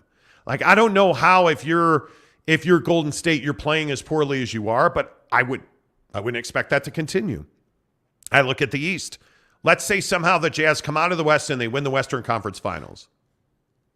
Are you better than Boston in a 7-game series? Are you better than Philly in a 7-game series? Maybe. Are you better than Milwaukee? Not the way the Bucks have been playing. I don't think you are. I mean, and again, I just look at the major contenders in the East. I mean, every contender in the East outside of, I would think Boston and Milwaukee has a major flaw. Like you look at my Chicago Bulls, like, why did you pay Zach LaVine? I will just go back and say again, because I don't know how many people pay attention to it. Zach LaVine's missing games with a knee injury again. He has right knee swelling, I think is what they call it. We get it. And you look at the East, and the Chicago Bulls are 5-6 because they're missing the guy that they paid all that money, right? But you look at the standings, look at the Cleveland Cavaliers. Tell me right now that the Cleveland Cavaliers aren't a championship caliber basketball team. That's every day. That's arguably the best team in the NBA right now. Now, it's 9 games, right? I think, aren't they 8-1? Yet they're 8-1. It's 9 games, and they're going to have to go and prove that they can win the way they've been winning for 50 games. Yeah. But the way they play basketball, Darius Garland or not, they're winning games. Donnie's averaging 30 points a game, right? You're young, you're fast, you're big, you're really good defensively somehow. Yeah. But you look at Milwaukee, Milwaukee's given up 101 points a game. In the 2022-23 NBA season, those MFers are giving up 101 points a game. How are you going to score on them? Like, that's a really good defensive team. And by the way, Cleveland's at 103. Yeah. Are you kidding me? Yet you look at the Jazz, they're giving up 111. They're just not in that class of championship caliber teams in the East. That's the hard part. And I think now, again, and I think this is really important because I already see the comments about why we traded Don. You traded Don to get Markkanen and Sexton and draft picks. We need to stop going back to, hey, but if we hadn't traded Don. Well, because if you hadn't traded Don, Laurie and Sexton wouldn't be here. And those two guys right now, Colin Sexton and Laurie Markkanen, whether you want to embrace it or not, and I think most Jazz fans have embraced it with Laurie, but I'm telling you now, Colin Sexton's one of the most important guys on this team. What he's giving you off the bench, the speed, the pace, the quickness, his ability to get to the basket. Last night, that one drive, that dribble drive was, that's the stuff that you love watching. I'm for real. With him. Like, yes. I just, for my money, but I look at the West. I don't know who the best team in the West is. And I think in the framework of, are the Jazz a championship contending team? Are they one of the teams in the West that you can sit here today on November 7th? Are the Utah Jazz one of the teams that we can sit here and say that's a team that can win the Western Conference Finals? No. No, I don't think you can. If we're just being honest, no, the answer is no. Because I think Denver's better. I don't know what to make of Dallas at this point. Dallas feels like Luka he just sucks the love out of the game for everybody but himself. They are who we thought they were, as the saying goes, right? It's I think Luka so. and everybody else. I think they're going to score a lot, but they're going to give up a lot. And at some point, you have to be able to stop people. Yeah. And I don't think in the clutch they can. But if I look at the West right now, the teams I think could win the Western Conference Finals, obviously the Phoenix Suns. Devin Booker's a sex machine. It just is what it is. The Memphis Grizzlies, the Denver Nuggets, and I still, out of some just probably, I don't know, self-deprecating hate, think the LA Clippers can win the West. What are you, nuts? Kawhi's got to prove he can stay healthy. This knee apparently has been really frustrating for him. Yep. And I think we've seen this across this league. When you're coming off of a major knee procedure, it takes time. But this is why the Colin Sexton thing is so enjoyable, because he is obviously coming off of a knee, and yet he is still doing what he's doing. And I do think that what's interesting, if you make kind of a crazy comparison, like you look at Colin's process versus Kawhi's, Like, Colin's a young guy that's just out there letting it rip. Like, hey, I don't have anything to lose. Like, I'm on a new team. I'm coming off the bench as a sixth man.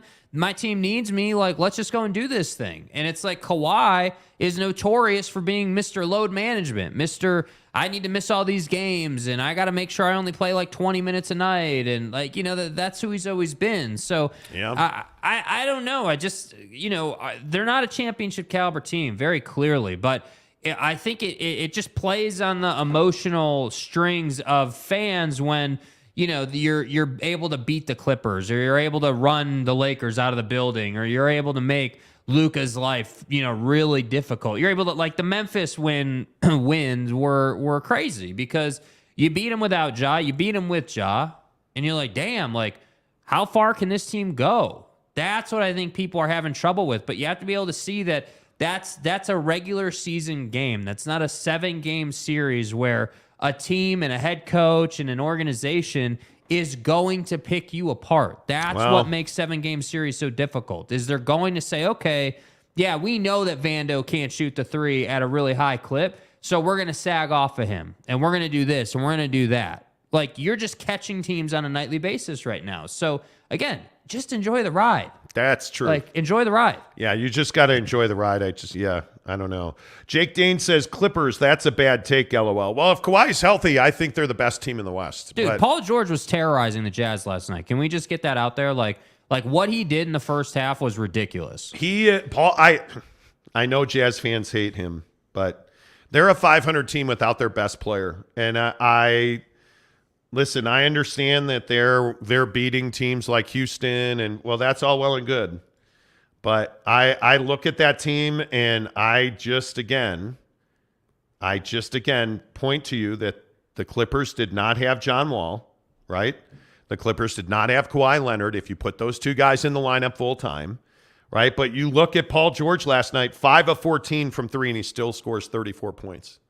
He's just that guy. He's able to get those numbers, but they're good enough that they only lose by 8, starting Markieff Morris, Ivica Zubac, Reggie Jackson, Paul George, and Terrence Mann, and playing John Wall off the bench last night, 28 minutes.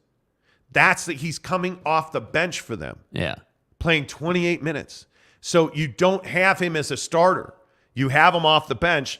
And he gives you 12 points and 6 dimes and 3 rebounds. Like, when they get all of that lined out, and you put Kawhi there, you put John Wall there, you're not, when you're not starting Reggie Jackson, and you insert John Wall and now Reggie Jackson, because I think, and I know we've debated this on the show, Reggie Jackson's a great guard off the bench. Yeah. I just don't think he's a starting point guard. I think he's done yeoman's work starting for them. Like, he's not a starting point guard. He's just not that guy right now. I think he's lost his mojo as a starter, and with John Wall there, and it's an adjustment. He's a veteran guy that, let's be honest about Reggie Jackson for the Clippers. Like, he's been one of their most important players over the last 3 years. Yeah.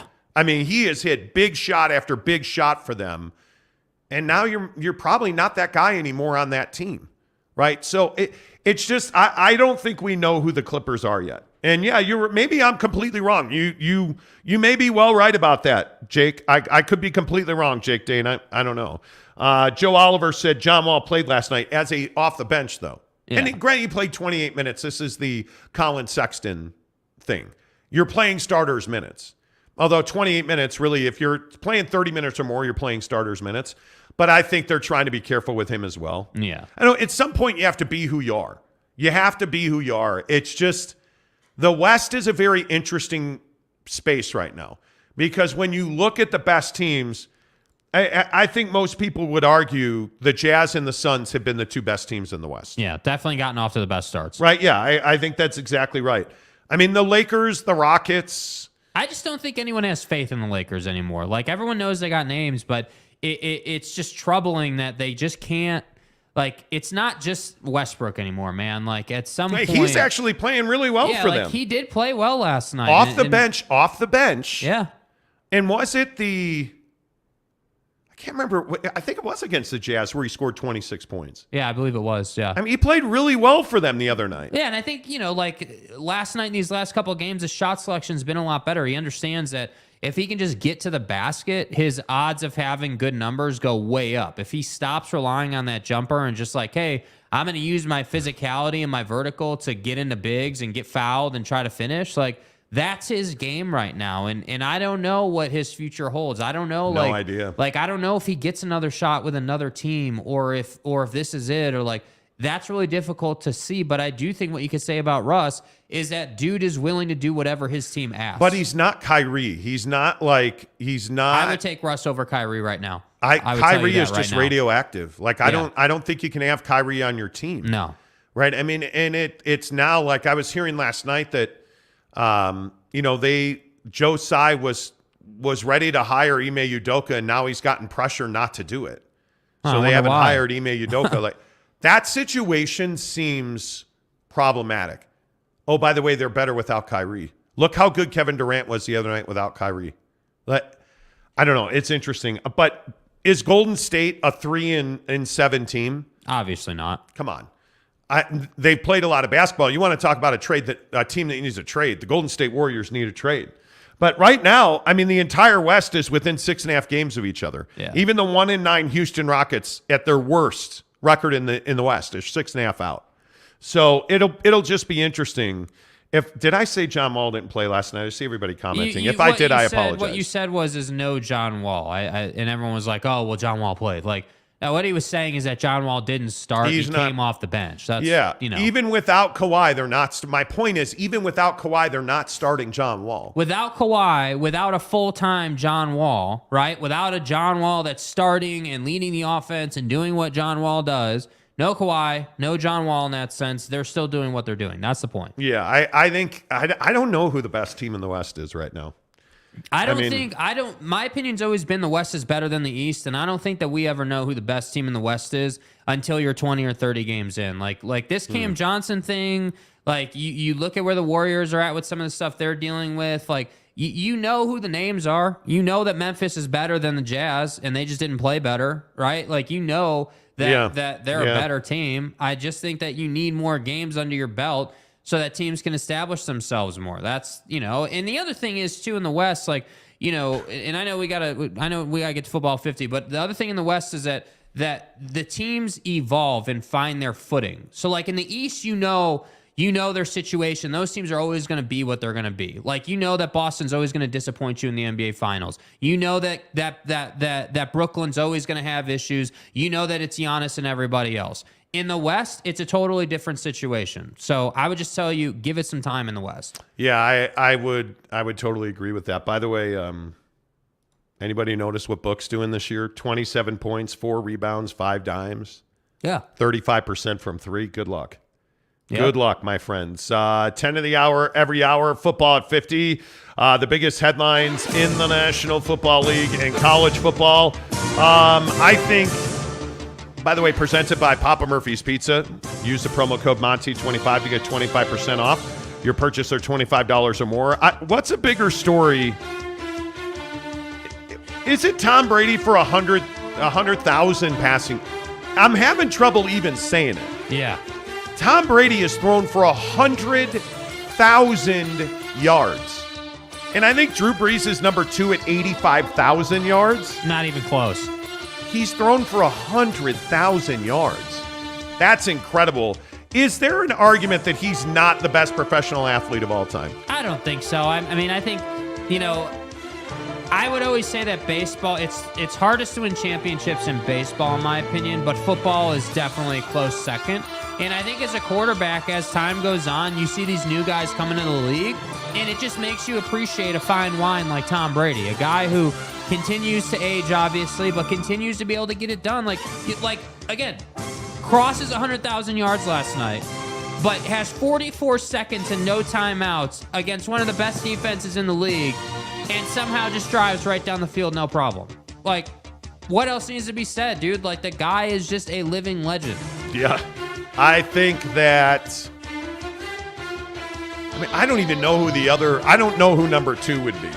I think I would Who's probably number say two? Michael. I would say Michael Jordan's probably number 2. I think, I think it depends how far you want to take the conversation. But there's not even a second football player to have the discussion with. No, there's Tom not. Brady is by far the best professional football player ever. It's not close. Yeah. But is Muhammad Ali, is Michael Jordan, there's no baseball player. As far as winning, some of the fringe guys that you could bring into this conversation for conversation's sake, you could look at a Michael Phelps as one of the best Olympians of all time. You could look at Lewis Hamilton, one of the best F1 drivers of all time. But those sports are on the fringe, of the core 4 sports. I think you have to say Tom is the best to ever do it. He just is. And he's doing it in the modern era where they're faster, more physical. It's harder to win.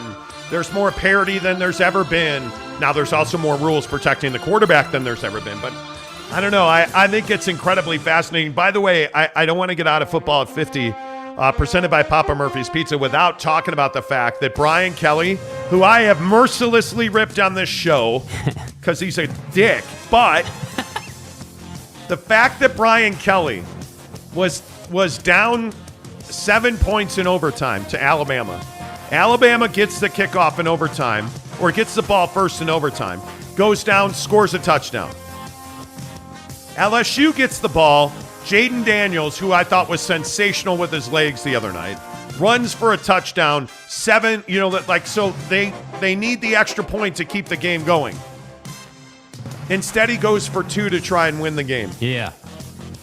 LSU gets a touchdown pass from Jaden Daniels to a true freshman tight end, and they beat Alabama in overtime.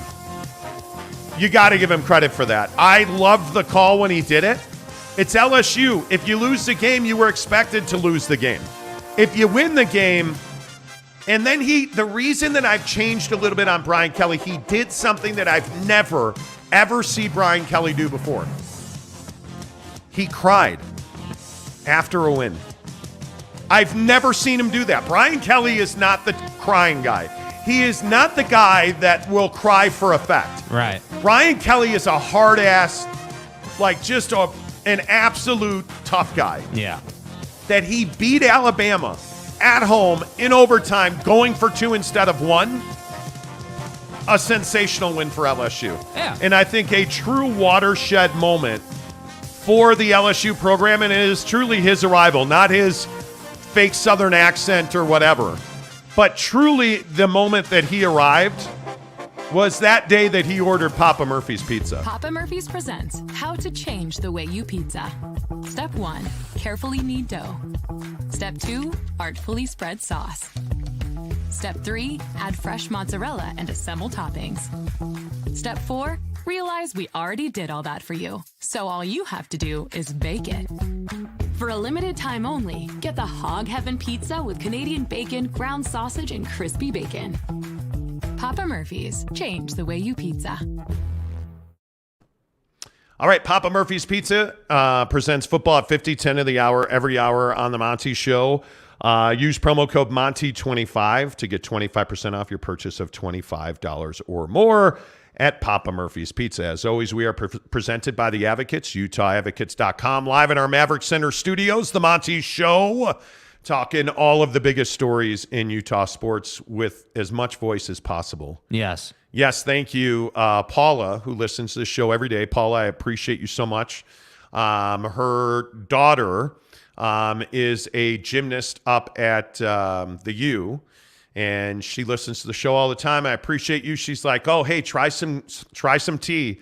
Hot tea will fix that voice. Thank you. Mrs. Monty always makes me tea when my voice struggles. Are you a big tea guy? I actually have found teas that I like. Okay. So when I was at the Crap Hole radio station in Phoenix, I won a Tazo tea set in a gift exchange one Christmas. Okay. And Mrs. Monty started making me tea, and it's actually really good. All right. So I do enjoy a good hot tea. Maybe I'll have to take Paula up on that. So Paula, appreciate that. Also, real quick here on the show, presented by the Advocates, UtahAdvocates.com. Anytime you're in Iraq, And again, whether you've been hurt at work, they absolutely handle workman's comp, medical malpractice, car accidents. I know a lot of people that, hey, I got hurt. I tripped and fell on a sidewalk. UtahAdvocates.com. I got hit by a car. UtahAdvocates.com. Hey, some guy rear-ended me. UtahAdvocates.com. Hey, I did XYZ and got hurt. It's not my fault. UtahAdvocates.com. UtahAdvocates.com. Say it with me. UtahAdvocates.com. No consultation fees. You do not reach into your pocket ever with the advocates. You don't pay anything up front. You do not pay the advocates unless and until they win your case. That's their guarantee to you. You get the best representation. They'll even help you defer your medical bills when you choose the advocates. UtahAdvocates.com. Real quick, because, and I want to shout out the people who have sent me DMs on this. Josh, Jake, Tanner, and Steve all sent me DMs on the Dan Patrick Show, because apparently Dan Patrick said sources are telling him San Diego State will get an invite to the Pac-12 by the end of the week. Hey, if that happens, that's great. My biggest question is, does that bring ESPN to the table to negotiate a larger TV contract?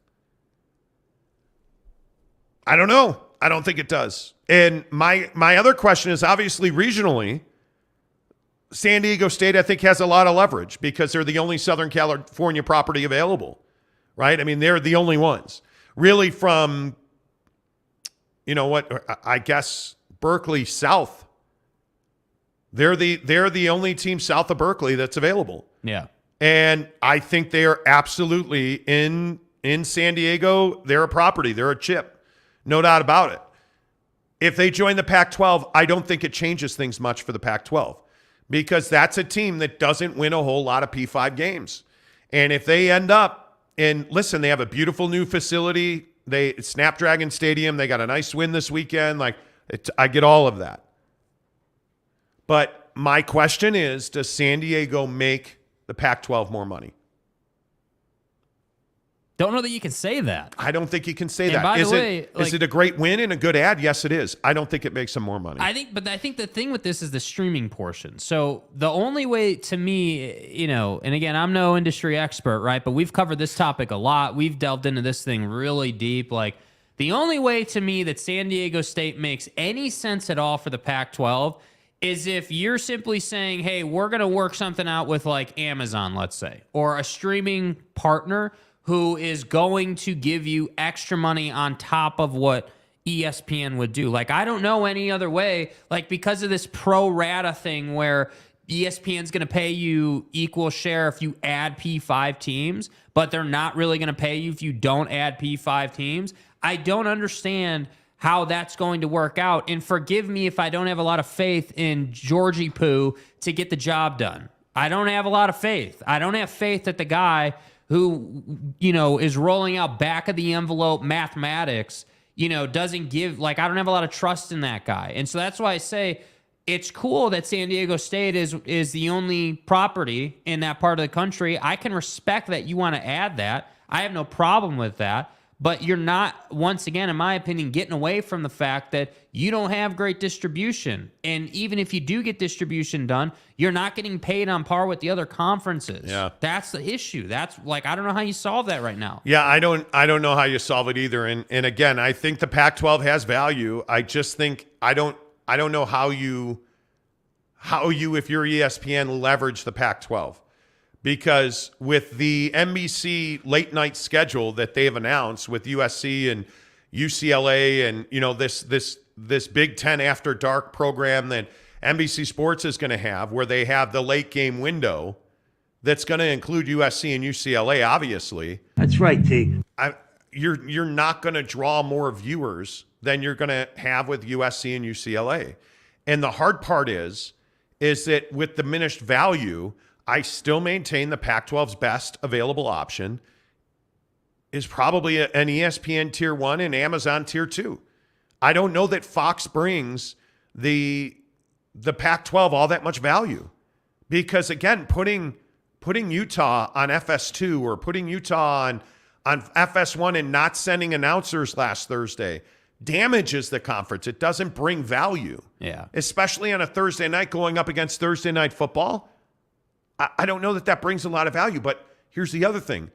when you make this new TV deal, are we going to continue to see Thursday night Pac-12 games? I would hope not.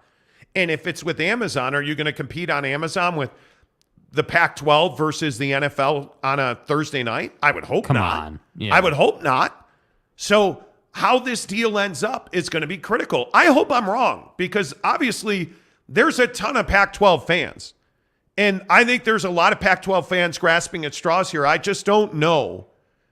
I don't know how this all shakes out. Yeah, and I really think don't. The trust thing, I think, is to me is the biggest deal. Like that, if we said that San Diego State would never go to the Pac and Dan Patrick was right, like I don't care about any of that. Frankly, it's good for us. Like it's good for us if the Pac-12 is good. Like let's just be honest about it. Like I would love for the conference to be doing like what the Big Ten is doing, or even what the Big 12 is doing, but that's just not the case. And that's what I'm saying. Like.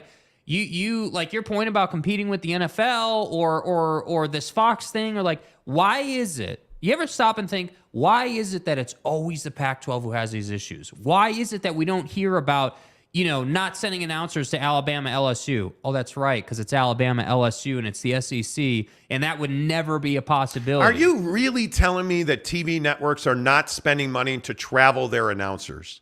Come on. Like, that's incredible. Come on. I have a real hard time believing that. And if you're not going to travel your announcer, use Bill Riley. Use you've got to have somebody on the scene. You got to be in the building, bro. bro. It's remarkable. Yeah. And again, it's this attitude that we talk about a lot. If you want to be a major market, act like a major market. Come on, man. If you want to be a P5 conference, you got to act like that. You've got to and again, I just go back to Brett Yormark and how he's handled himself with the Big 12 and getting the thing that is so clear about the Big 12 is they're together. They're all in lockstep. The vision, they've all bought in. They're allowing him to operate. He's got this deal done. Yeah. The Pac-12 is the exact opposite. We're more worried about torpedoing the prosperity of UCLA that you let slip away because you weren't making any money than you are about building back better. That's the thing that's and just... don't forget what everyone said about Brett Yormark when he took over the job. What did everybody say? Well, nothing's happening in the Big 12. He's not a good commissioner. It's been very quiet around those parts. And now what do you have? You have new deals. You're adding new teams. You're doing all this amazing stuff. Like you're doing speeches in Orlando at UCF, I believe it was, where you sound amazing and you're getting all these random questions and you're just handling them perfectly. Like that's what I'm saying, man. Like I would just love a day where we could jump on the show and say the Pac-12 is operating at this really high level and you're not losing irreplaceable entities like SC and UCLA. Because really right now is Oklahoma and Texas that irreplaceable? It doesn't feel like that. Well, and they're not talking about it. That's the thing. Like, you notice, like, what is the Pac-12 talking about? Well, how are we going to replace these two schools? No, how are we going to torpedo UCLA from leaving? Yeah, even worse, right? Come on. Yeah. Tom Basilius says San Diego State and Boise State are the best options for the Pac-12.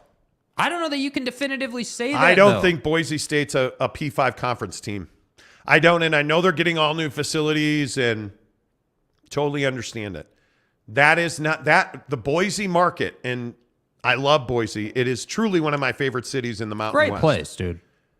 It's not a P5 conference town. With all due respect. It's got a ceiling on it. And by the way, I think being the king of the Mountain West is way better than being the bottom of the Pac-12. Wow. Honest to goodness, if you are, and that's why, like, I look at San Diego State and I ask myself, how much access do you really have to the Pac-12 championship game when you join that conference?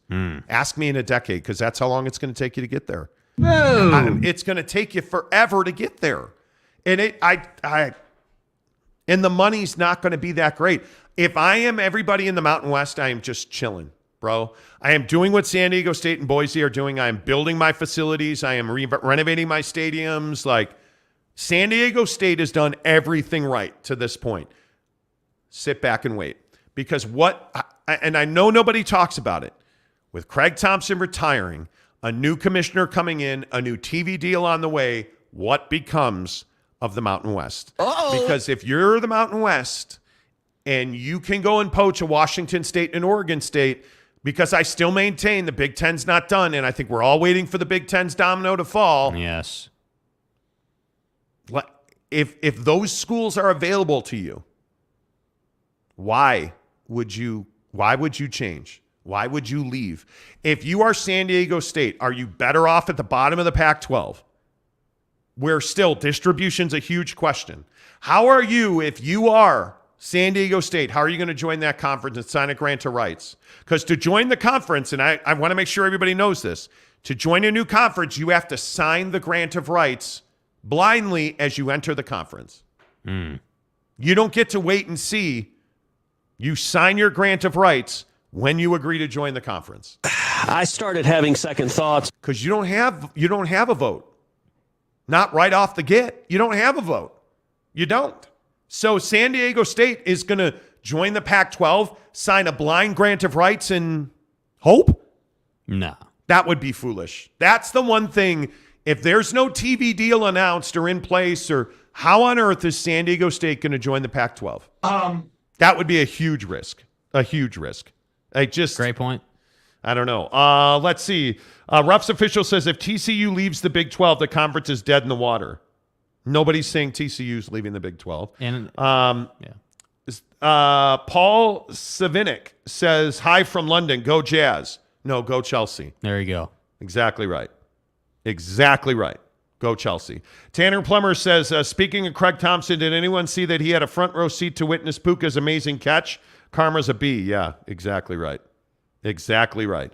Josh Lovern says, Larry Scott to the Mountain West, LOL. Seriously. ABC says, Pack dead. Pack will not survive, obviously. We'll see. I don't know. I don't know. Show me the TV money, man. I just don't. My thing is, I've kind of come around to the idea that they'll probably be around in some form or fashion, but you can't tell me you're going to be around as a P5 conference and like competing for national championships. There's no way, dude. Yep. ABC says, Monty, this past college football Saturday, all I could hear was Alabama. Roll Tide. And then in the Clemson ACC context, North Carolina. You're welcome. You should blame me. That's 100% my fault. Hey, San Diego State Aztec, how are you this morning, sir? He says that San Diego State in the pack very likely doesn't add value now, but in 7 years, when the next round of media negotiations come around, they will, in my opinion. More resources, better recruiting. As a San Diego State fan, do you really want them to join the Pac-12? We're playing in 7-year windows? Like, come on, man. Well, but if you're San Diego State, I just think San Diego State has a real chance, along with Boise, and if you can be the best of the best in the Mountain West, are you not in a better position than you would be in the Pac-12? Because there's no chance. When is San Diego State going to be better than Utah or Oregon? Can you beat them? Sure you can. But over the course of a season, can you win a conference championship? When does San Diego State ever go to the Rose Bowl? Probably in a decade. Do you know how hard? Look at the climb for Utah. Utah finally went to the Rose Bowl last year. Like, it is such a difficult proposition. And now you've built Snapdragon. You have this palace of a football stadium. Why? And you're gonna go to a conference that doesn't even really pay that well? And I think, honest to goodness, I think you have a lot of value to the Big 12. Yeah. I think you have a lot of value to the ACC, to other, because I think the one thing nobody ever talks about is what the ACC is going to do.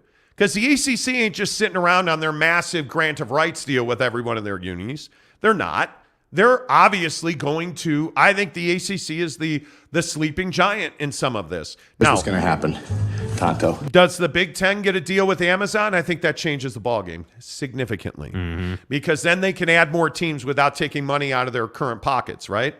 So I think that's a big deal. But I think the ACC's a big part of this conversation. I just don't know why, if you're San Diego State, you would just jump right on the Pac-12 bandwagon. Why would you not look at being a travel partner for one of the Midwest or Eastern time zone conferences? Why would you not try to, because it is true that talent-wise, it's very difficult. This is the challenge BYU faces, right? Yes. Where you're heading into this Power 5 conference, but you may not have the talent to withstand the beating you're going to take in the Big 12. So that same logic applies to San Diego State. So instead of taking just what's right in front of you and just jumping right in the Pac-12, why would you not get on the phone with these other commissioners, Yormark and Kevin Warren and all these other guys, and say, hey, like, what value could we bring you? What do you need? What could we possibly do? Could we be a travel partner, Kevin Warren? Because I know you're adding Oregon and SC and UCLA, and like you're adding all these West Coast schools. Why don't you add us to that mix? Even though we're not even close to being a Big Ten team, that needs to be said. But you kind of see what I'm getting at. Like, if you don't have the talent, why not try to put yourself in a valuable kind of power play position from a business standpoint? That's where I think San Diego State could potentially leverage themselves to try to climb into that $40 million a year number. Like, that would be nice for a school the size of San Diego State. That's why I think you shouldn't be joining the Pac-12. Yeah, we'll see. I think it's going to be very I think if you are a college football team in this country and you are not looking at who you are and where you are and what your next potential growth opportunity is, you're crazy. Yeah. I think that's why when you are Brett Yormark, you have to go around and coddle the troops. You got to go and kiss and hug everybody's baby and tell them how great they are. Excellent strategy, sir. You got to go to UCF. You got to go to BYU, Houston, Cincy, Okie State, K-State, Kansas. Look what Kansas is doing. Mm-hmm. Look at the win by Kansas this weekend. You know, like you got to go to TCU. You got to go to all of your constituents and say, you're the best. You're awesome. You're the most important team in the conference. Love you, buddy. All right, cool. Here's that grant of rights. Go ahead and sign it over. Like, you got to go and make that thing happen. Yeah, you do. And I think that's what Brett Yormark has done, and he has not talked a whole lot, nor should he. You got to let your actions speak louder than your words, and I think it's something that George Kliavkoff has never embraced. Is you've got to let your actions speak louder than your words, and I think it's why the Pac-12 is where it is, and I think it's why the Big 12 is where it is. I think when you look at all the tea leaves, I think you're going to really struggle to get the kind of leverage you need to survive if you're the Pac-12. Because the process, again, I will remind you, is your conference, so the Pac-12 goes and negotiates a TV distribution deal or a rights deal, whether that be with Amazon, ESPN, whoever. And then you go back to your individual members and you say, hey, here's our deal, sign your grant of rights. And then that's the way that the conference works. So when San Diego State comes into a conference, as it's been explained to me, they don't get a vote. They're just going to say, okay, we're joining the Pac-12 no matter what you guys do. Here's our grant of rights. Mm-hmm. And you sign that documentation that says you have the right to distribute our games on national television. If I'm San Diego State, I'm waiting for that number. And hey, maybe George Kliavkoff has that deal done and it just hasn't leaked out, but the Pac-12 leaks like a sieve. I mean, they've got more holes than Swiss cheese over there, dude. Like, I would be really surprised by that. You know, like I think it's interesting. The thing that needs to be said is San Diego State, you can't afford to make some catastrophic mistake. Like, not that you're a fragile program, but you're in a really good spot, all things considered right now. So to put yourself in a position where you sign, because remember, the grant of rights thing, most of the time, that's like a decade-long proposition. You're not signing for a year and then we'll reevaluate Well, and now year. You're looking at 5 to 7 year deals. You're looking at 5-year deals. Because if you are, think about Utah, who's excelled at a very high level in a really mediocre conference. Are you signing away your rights for 10 years? No way. That's foolish. And the way that the money has changed in television, you don't want a 10-year deal. A 5-year deal is fine with an early out clause, with pro rata agreements that say, hey, if we add another P5 school, you guys will pay us for that P5 school on average the way you're paying for all of our other members. Absolutely. All right, great. And then, the other thing about San Diego State is they're making so little money in the Mountain that I think they're probably willing to take less because it'll be a small bump in the Pac-12. So, yeah, anyway. Kay Nuren says the Big 12 is going for the Zags, Washington State, Oregon, and Oregon State. Well, I think Gonzaga is a very interesting piece of this. And by the way, I got the high-level explanation that it is Gonzaga. I got 10 people who are like, hey, man, I paid for my degree from Gonzaga, and I'd appreciate if you'd pronounce it the right way. That's right, T. Okay. That's fine. You look at the tea leaves I look at grandma changing. Okay. That's cool.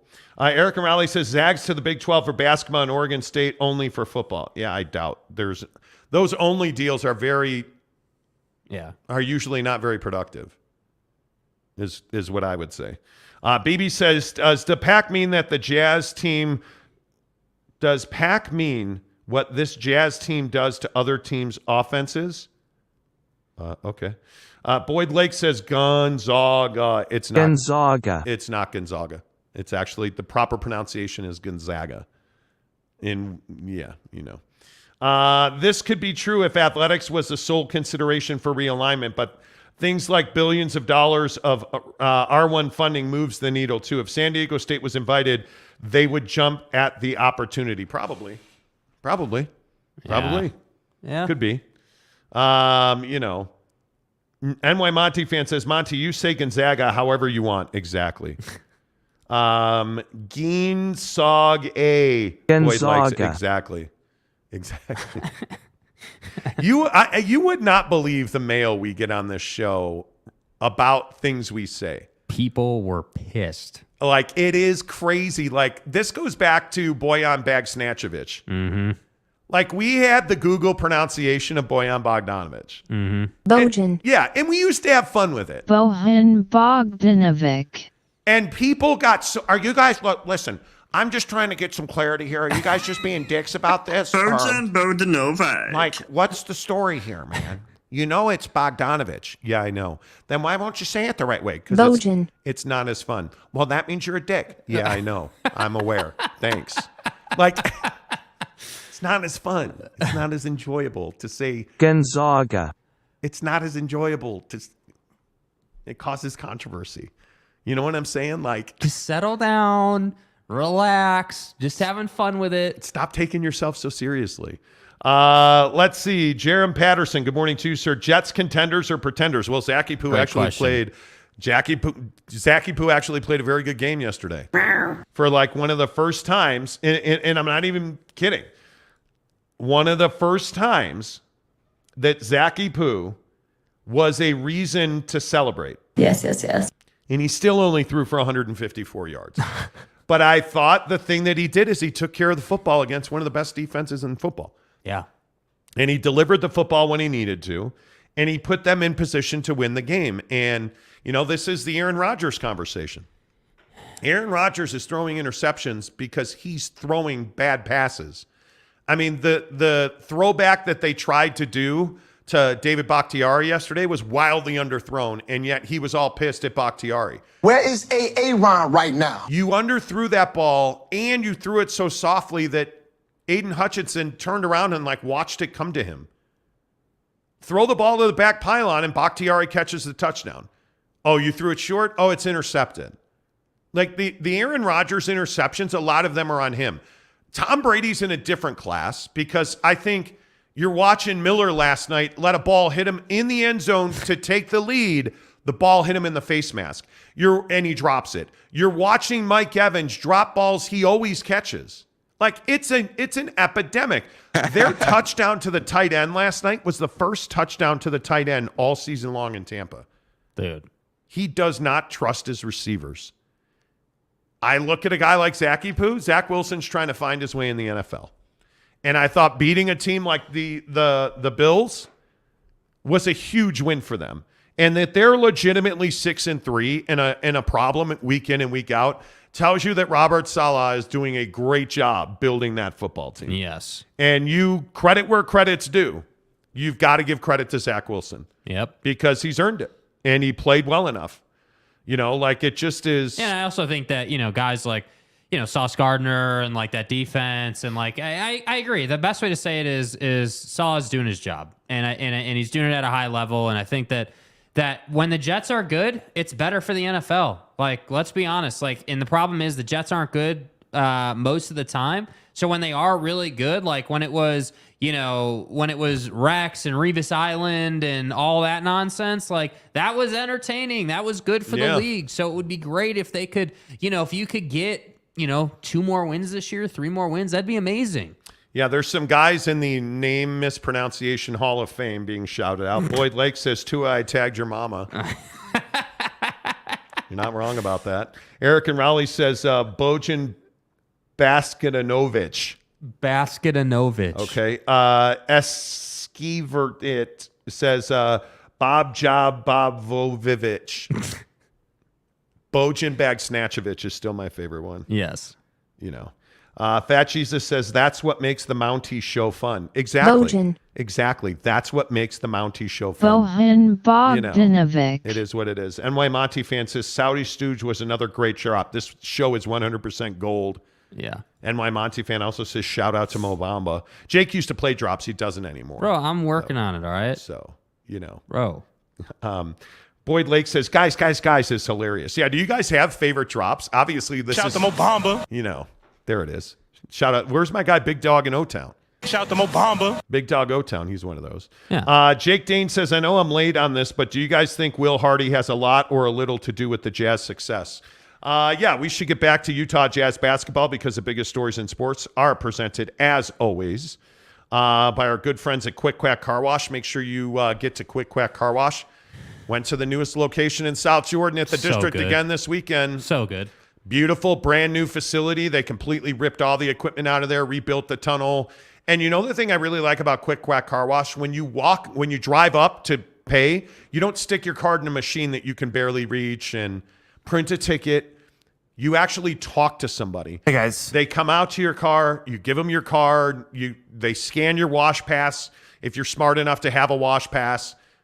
And then you go into the tunnel and they're smiling. It's fast. Again, over the weekend, in and out of there, 5 minutes. I love that. Even when there's a line, you're in and out at Quick Quack in 5 minutes because it's not people, trying to play with some machine. There's a guy who's actually moving you through the line and being friendly and giving you a free dashboard wipe. That really is what it is too, huh? Yeah. That's what takes so long at car washes. The people trying to figure out how to work the machine.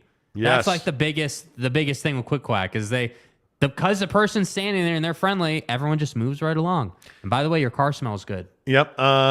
Everybody voting for their favorite drop. Tanner says, I love the Donnie drops. Uh-huh. It is. Right. Riley O'Brien says it's the Kawhi laugh. See, I think it is. Yep. Fat Jesus says, think that's HIPAA. Yeah, that's Dak Prescott.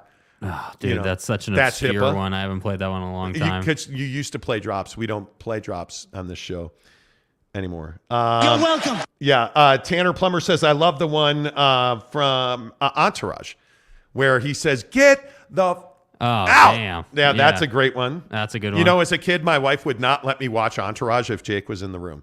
Really? She made me turn off Entourage. Why? TV was controversial in our house. When we lived in LA, we shared a house with my sister-in-law. Mm-hmm. And so, they would watch, there was a show called Glee. No, that was just a cesspool of death and damage to children's minds. Right. But that was okay to watch in our house. If I wanted to watch Entourage, oh, come on. You can't have that show on in here. This terrible example is set for a young man. Right. And Glee's I really don't care if you think it's sus. And Glee is not. Right. Entourage is a great show. Yeah. A great show. Fat Jesus says, in case you care, I'm listening to the show on a cruise to Cabo. Are you really? Wow. My guy, let's go. Get the fuck out. Exactly right. I was gonna go to Mammoth this coming weekend, but now I can't. Dude, I want to. Thanks to Jake. I want to. Let's go. Nope. Jeremy Severe says, I'm a man is my favorite drop. Do you know who that drop is? Do you know who that drop is? That's the mullet from Okie State. Yeah. You're welcome. Lisa Wilson. No. Boyd Lake says, Lisa Wilson. Oh, no, yes. no. That's actually Lisa's friend. Lisa says, no. Lisa goes, yes. Yes. That's Lisa Wilson. Yes. And her friend, who's in the video with her, all of a sudden it dawns on her, wait, they think I'm the friend that Zachy Poo smashed? No. No. It was amazing. It was amazing. Lisa Wilson, yes is even better. Thank you. Everybody loves the drops, dude. Yeah. So Joe Parker says, what happened to the rack attack? Oh, we have the Rack Attack in here The somewhere. Rack Attack is in there. That's our guy, Mike James. Where is that? Throwing it off the backboard to Kevin Durant. Yeah, K-Dizzle. Yeah, to K-Dizzle, Iron Eagle. Bro. Yeah. On the call right there. That's so good. Yeah. I miss when Brooklyn was good. Because I actually like the Nets when they're good. You know. Yeah, but like there's so much drama, you know? Like last night I'm like trying to I'm getting sound together and I'm like cutting all this BYU stuff. I'm like, damn, dude, do I really have to cut Kevin Durant mumbling at his press conference in his beanie? Like, do I really have to do that? Rack Attack! Yeah, there it is. There's the Rack Attack. Well, you did. I ain't here to judge nobody or talk down on nobody for how they feel, their views, anything. I just didn't like anything that went on. I feel like it was all unnecessary. I felt like we could have just kept playing basketball and kept quiet as an organization. I just don't like none of it. Do you feel the suspension is unfair?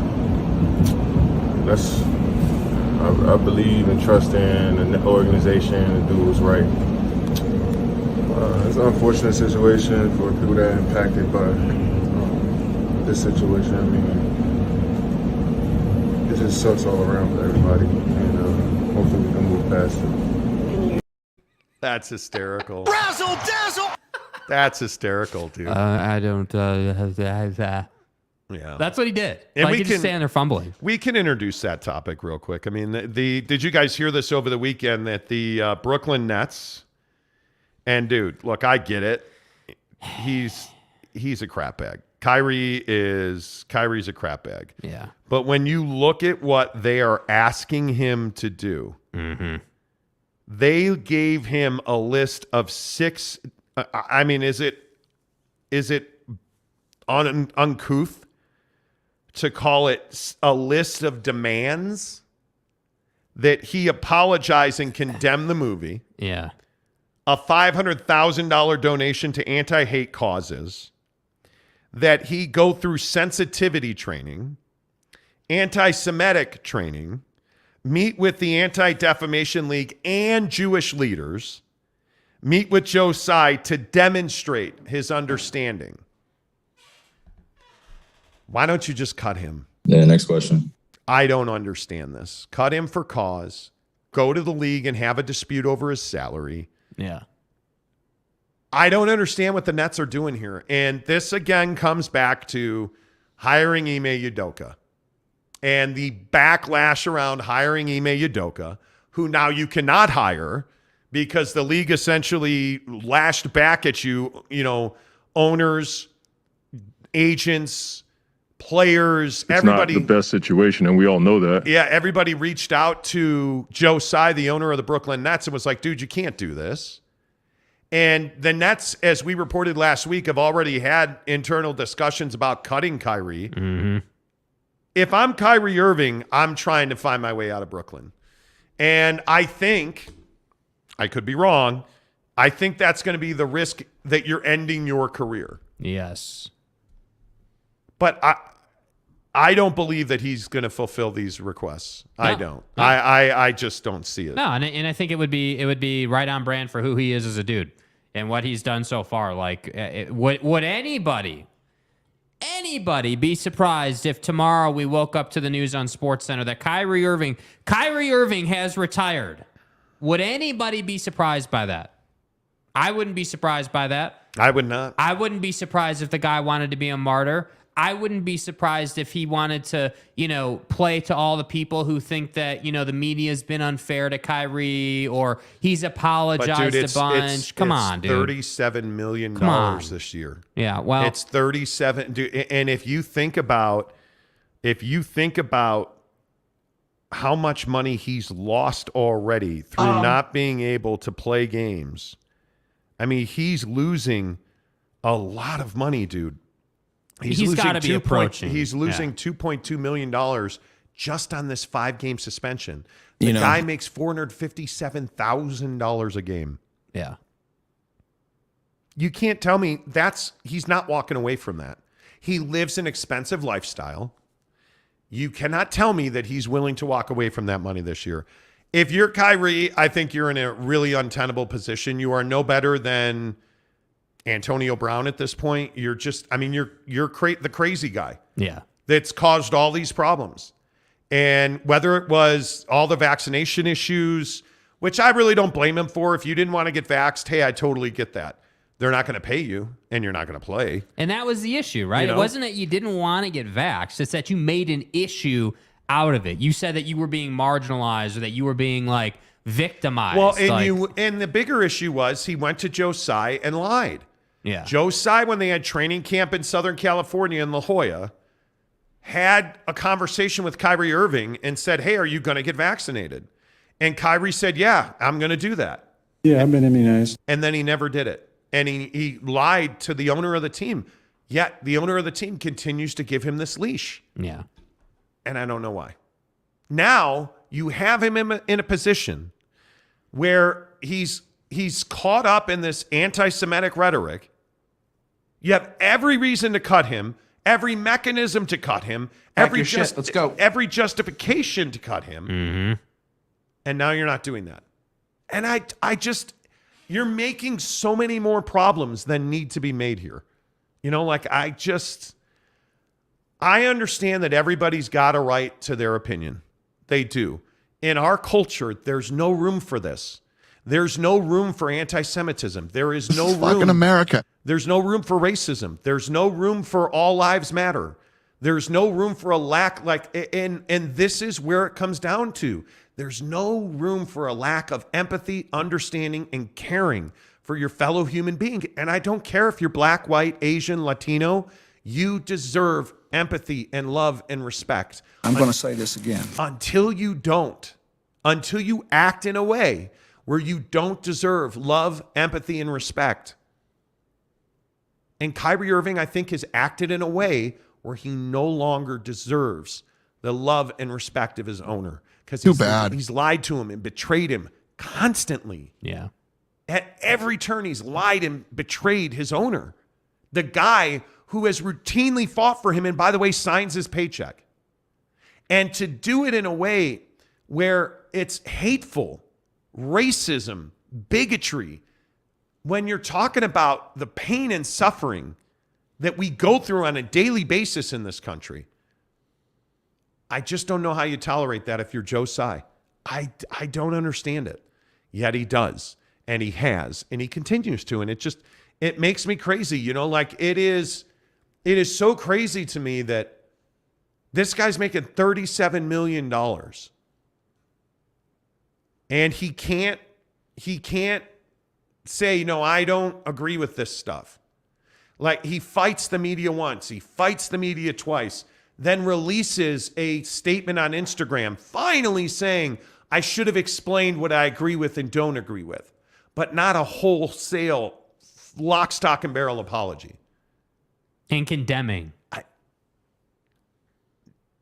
I don't know what you do with this, because the hard part is if you're Kyrie and you truly believe in the things that you've tweeted, how do you then flip and sell out and apologize wholeheartedly? It's really despicable. How do you do that? I don't know, because Kyrie seems like a guy who stands on his principles, as he should.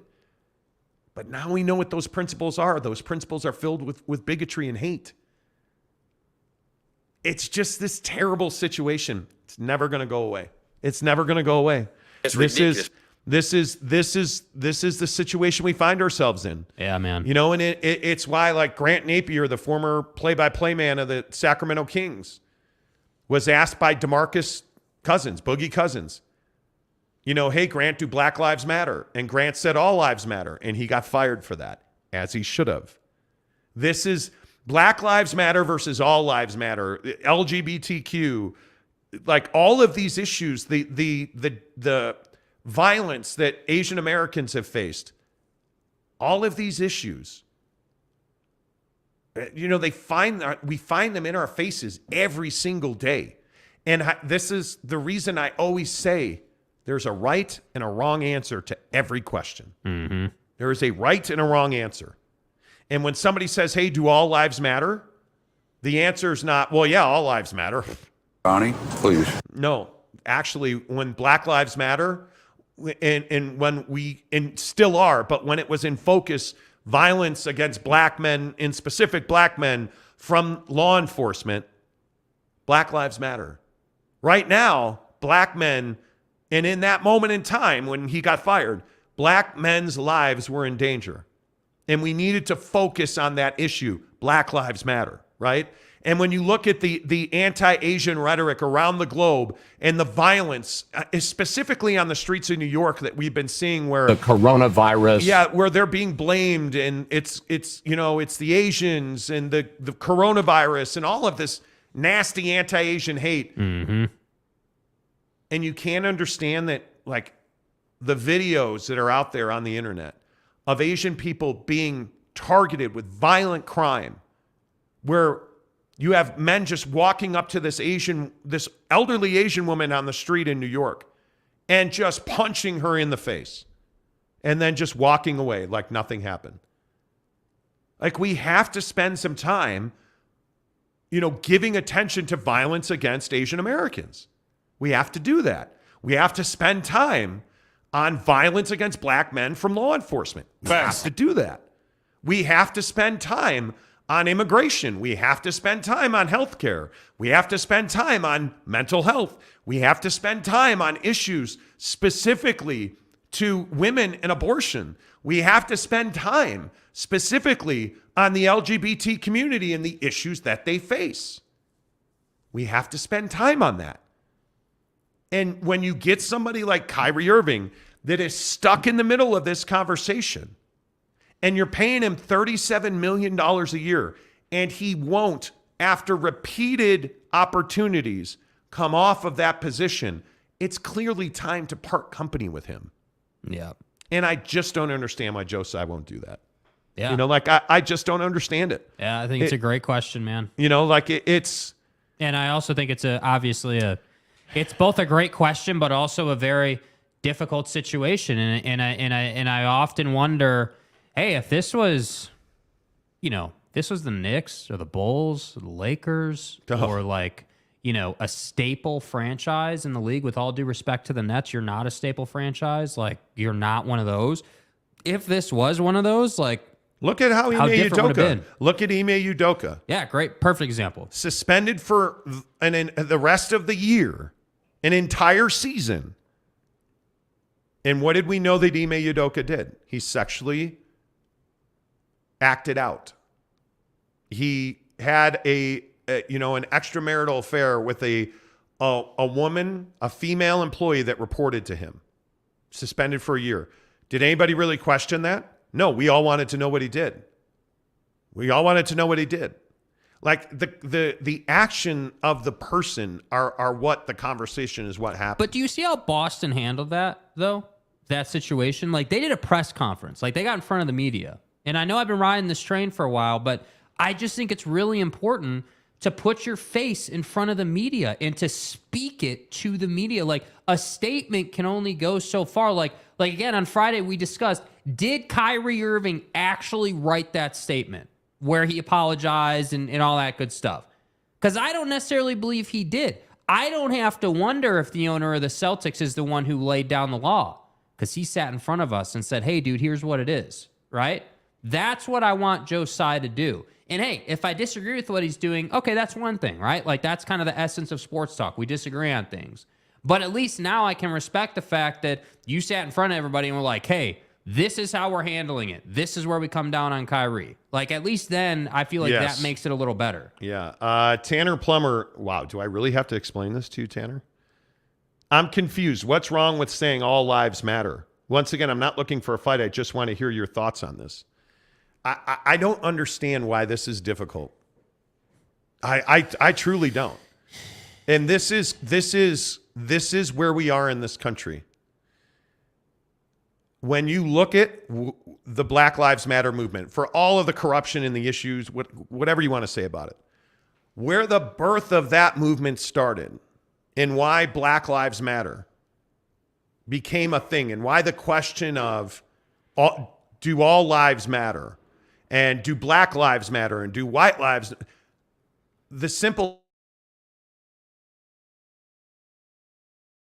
And in that space and time, we had an inordinate amount of violence being committed against, in particular, black men on the streets of this country.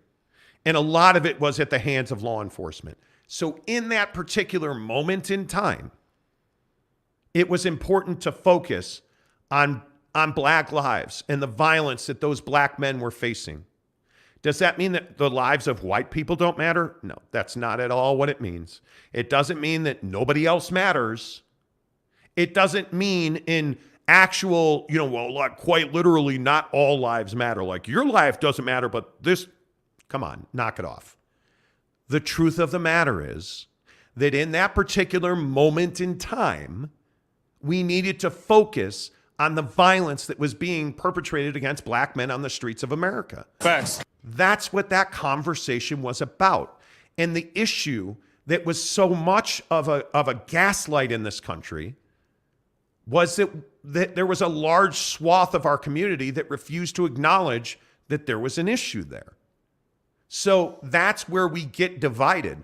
The bottom line is, in the terms of this show, when you look at somebody like Kyrie Irving, and my biggest issue with LeBron always has been, and Jordan and Tiger Woods as well, when you have issues that are so pointedly facing black Americans, those guys are always at the back of the march.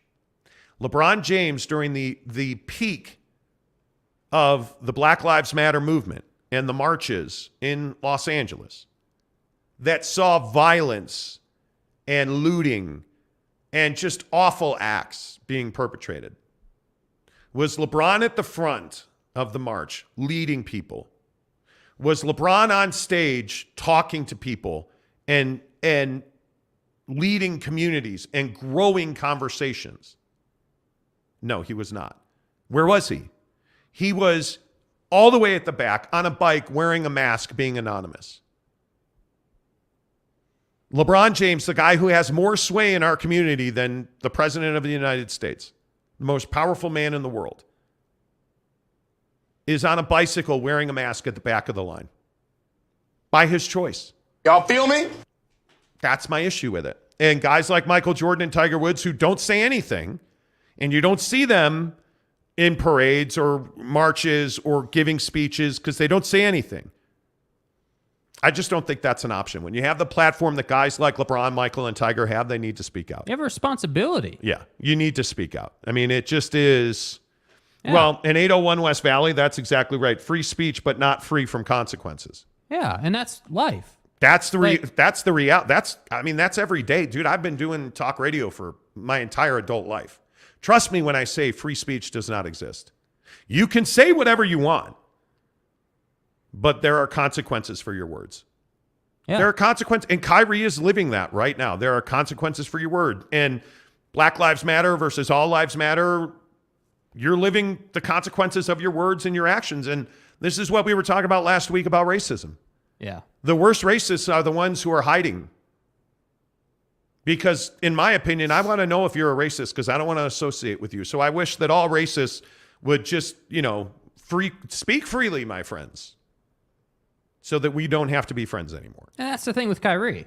You don't want to take responsibility for where all this started. Let me put it this way. Let's put the list that the Nets gave him to do aside for one moment. If Kyrie today were to do an independent from the Nets press conference, if Kyrie just said, hey, media, show up here, I'm going to do a presser. And he would just say, hey, man, you know what? I made a mistake, and that's why we're all sitting here. If I wish athletes were more blunt about it. Just come out and say, hey, I made a mistake here. This is why we're sitting here. I should not have retweeted that documentary for obvious reasons, and I need to definitively say that I am not anti-Semitic, that I am not someone who hates on people because they're Jewish, right? I need to verbalize that. That's what's amazing to me. Kevin Durant, right? My guy, KD, been a fan since Texas, one of my favorite athletes. I don't love how he's handling this either. It needs to be said. Dude did a press conference, then had to go on Twitter and correct or clarify, I believe was the word he used, his stance on all of this. And that's what I'm saying. I'm not trying to make it out that the media is easy to deal with, but sometimes I feel like these guys get too hung up or too mixed up in trying to be politically correct, when if they would just say, no, I don't support that documentary, and it was a mistake for me to tweet that.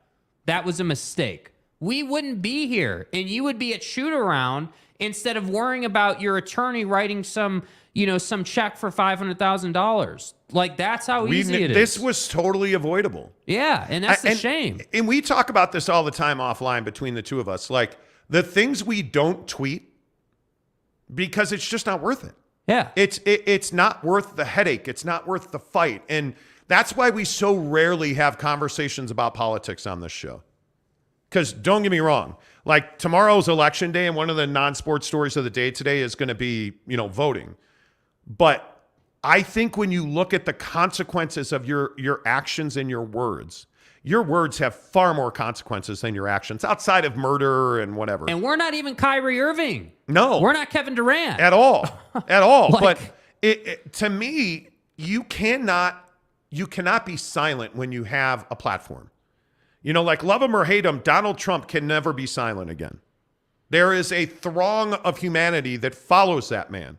There is a throng of humanity that follows LeBron James, that follows Kevin Durant, Kyrie Irving. Like, these guys, we need them out in front. The problem is some guys just aren't programmed that way. And on Bonnie, this show, please. and on this show, I tell you, we don't shy away from things. But I know what not to talk about.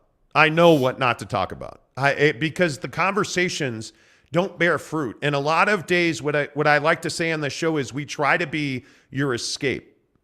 We try to be where you come to have a laugh because your job sucks, or where you come to have a laugh because your marriage sucks, or you had a fight with your wife, or you know what I mean? Like, just have a laugh. Yeah. Laugh with us. Talk about your favorite drop on the show, the Jazz winning, a Victory Monday, but I think it's also our responsibility at times, like with this Kyrie Irving thing, to have like real conversations. Because I think you need a place to voice your opinion, because you can't talk about Black Lives Matter in a lot of workplaces. You can't talk about politics with your friends and family because it never ends well. Mm-hmm. So there are very select few conversations. You would be wise to never bring up politics or anything in the workplace. Yeah, Brett Burnett says, disagree, Jake. You failed to see he was set up. Nothing he says or does will solve the problem. It's a made-up media deal. Well, I think there's a significant number of people in the media who have an agenda. I mean, oh my God, where do we live? We live in Salt Lake City. Who controls the media in this town? The church. The Church of Jesus Christ of Latter-day Saints. They own the largest newspaper. They own the largest radio and television stations. They, by and by, control the messaging politically and otherwise. They own the most real estate. The church controls this town. Who are we kidding, right? Yeah.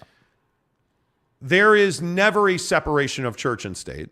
The media has an agenda. You can't watch MSNBC, who I've been watching a lot more lately, or CNN or Fox, or they all have agendas. They're all trying to push you left or right. Mm-hmm. It's very difficult to find media that doesn't. And that's the same thing in sports. When you look at ESPN, largely has a message. Having worked there, trust me, you are formatic. You are very robotic. There are very few shows that have real personality to them. Why is that? Because it's safe. Yep. It's safe. And so the Stephen A. Smiths of the world are very confined. Why is Colin Cowherd not at ESPN anymore? Well, because he wasn't safe. So now he's at Fox. And whatever you think of him, they replaced Colin Cowherd with a robot, right? But you look at all of the media and you look at ESPN, a lot of people will tell you has lost money and viewers because they got political. So what did they do? They cut out all their politicians, right? I mean, they just did. They cut out the Jamil Hills of the world. Because it's a business. It is a business. And in just like the church is a business, whether you're LDS, Catholic, Muslim, whatever, it's a business, right? the media has an agenda. Asking Kyrie Irving about that tweet was not agenda-driven. When you're Kyrie Irving and you're going to tweet about something like that, and I just said this 5 minutes ago, when you tweet about something like that, should the media not ask Kyrie about that? When he's tweeting about Alex Jones, should people not ask him about that? And if you're Kyrie Irving, when you tweet about that, do you just tweet with reckless abandon? Do you not learn your lesson? And by the way, I want to respond to this comment. You can believe that the guy is trapped. Let's say that was the case, even though that's complete garbage and BS. He was not trapped. He was not trapped. That's completely garbage. But let's say that he was. You want to know the easiest way out of a trap? Just blow the whole thing up. Hey, yeah, I made a mistake, even if you don't think you did. I made a mistake, and I shouldn't have tweeted that, because if I hadn't tweeted it, we wouldn't even be here. And I'm really sorry that I tweeted that. Like, save yourself the time. Is it lost on him? You're one bad season away from being done in your career. You're already known as a guy that's has like some, I can't remember how many years he's been in the league, but he's had like 9 head coaches or whatever, like 3 teams, 9 head coaches, like some ridiculous number. You're already known as a malcontent. This isn't anything new.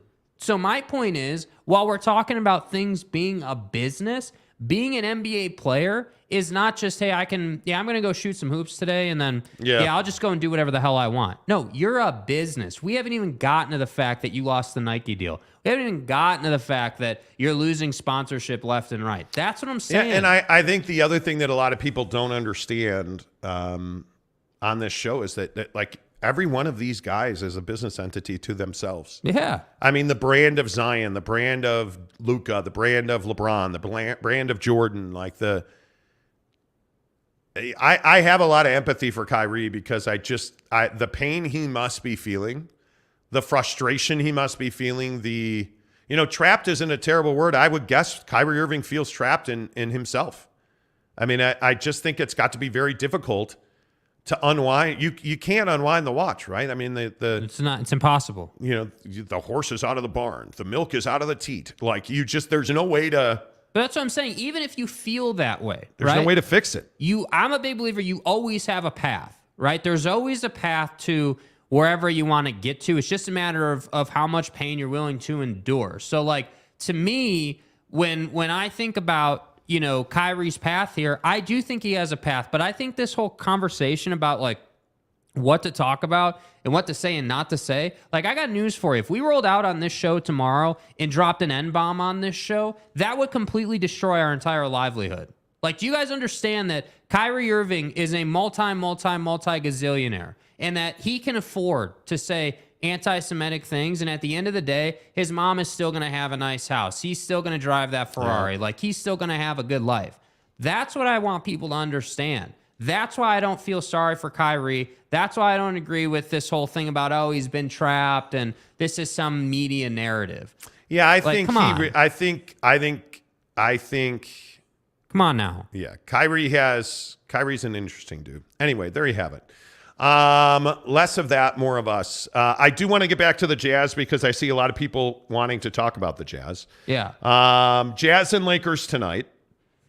Certainly, I think when you look at the Jazz, the comment that we talked about to start the show, like, I think this is now a team that you should expect to win games. I mean, you're an eighth of the way through the season now, right? You understand who this team is. I think on a night in, night out basis, you should expect this Jazz team to win.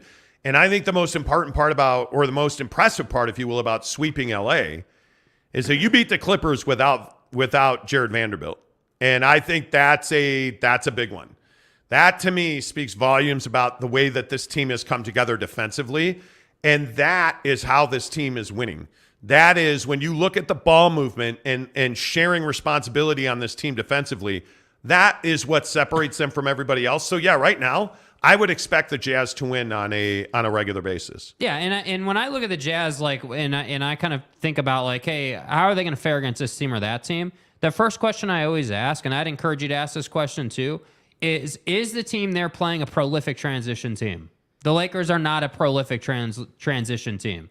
The Jazz should run them out of Vivint by at least 10 points tonight. Like, I have no doubts about that. I look at Memphis. Memphis, very prolific transition team. You saw those games were much grittier, were much tougher, were much more difficult to win, but they still found a way to win that game. So right now, that is where I think the lifeblood of the Jazz is. Getting a stop defensively, getting out and running. That's their recipe for success. The half-court stuff is going to develop. Like, they're not a strong half-court team, but that's going to develop as the season goes on. I like what Conley's doing in the pick and roll with Laurie. I like what Sexton does going to his right off the drive.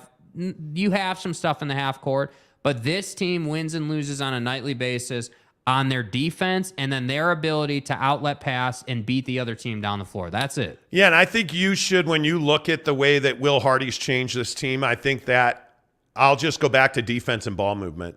I think when you have a group of guys that's talented the way they are, guys like Lauri Markkanen need his teammates.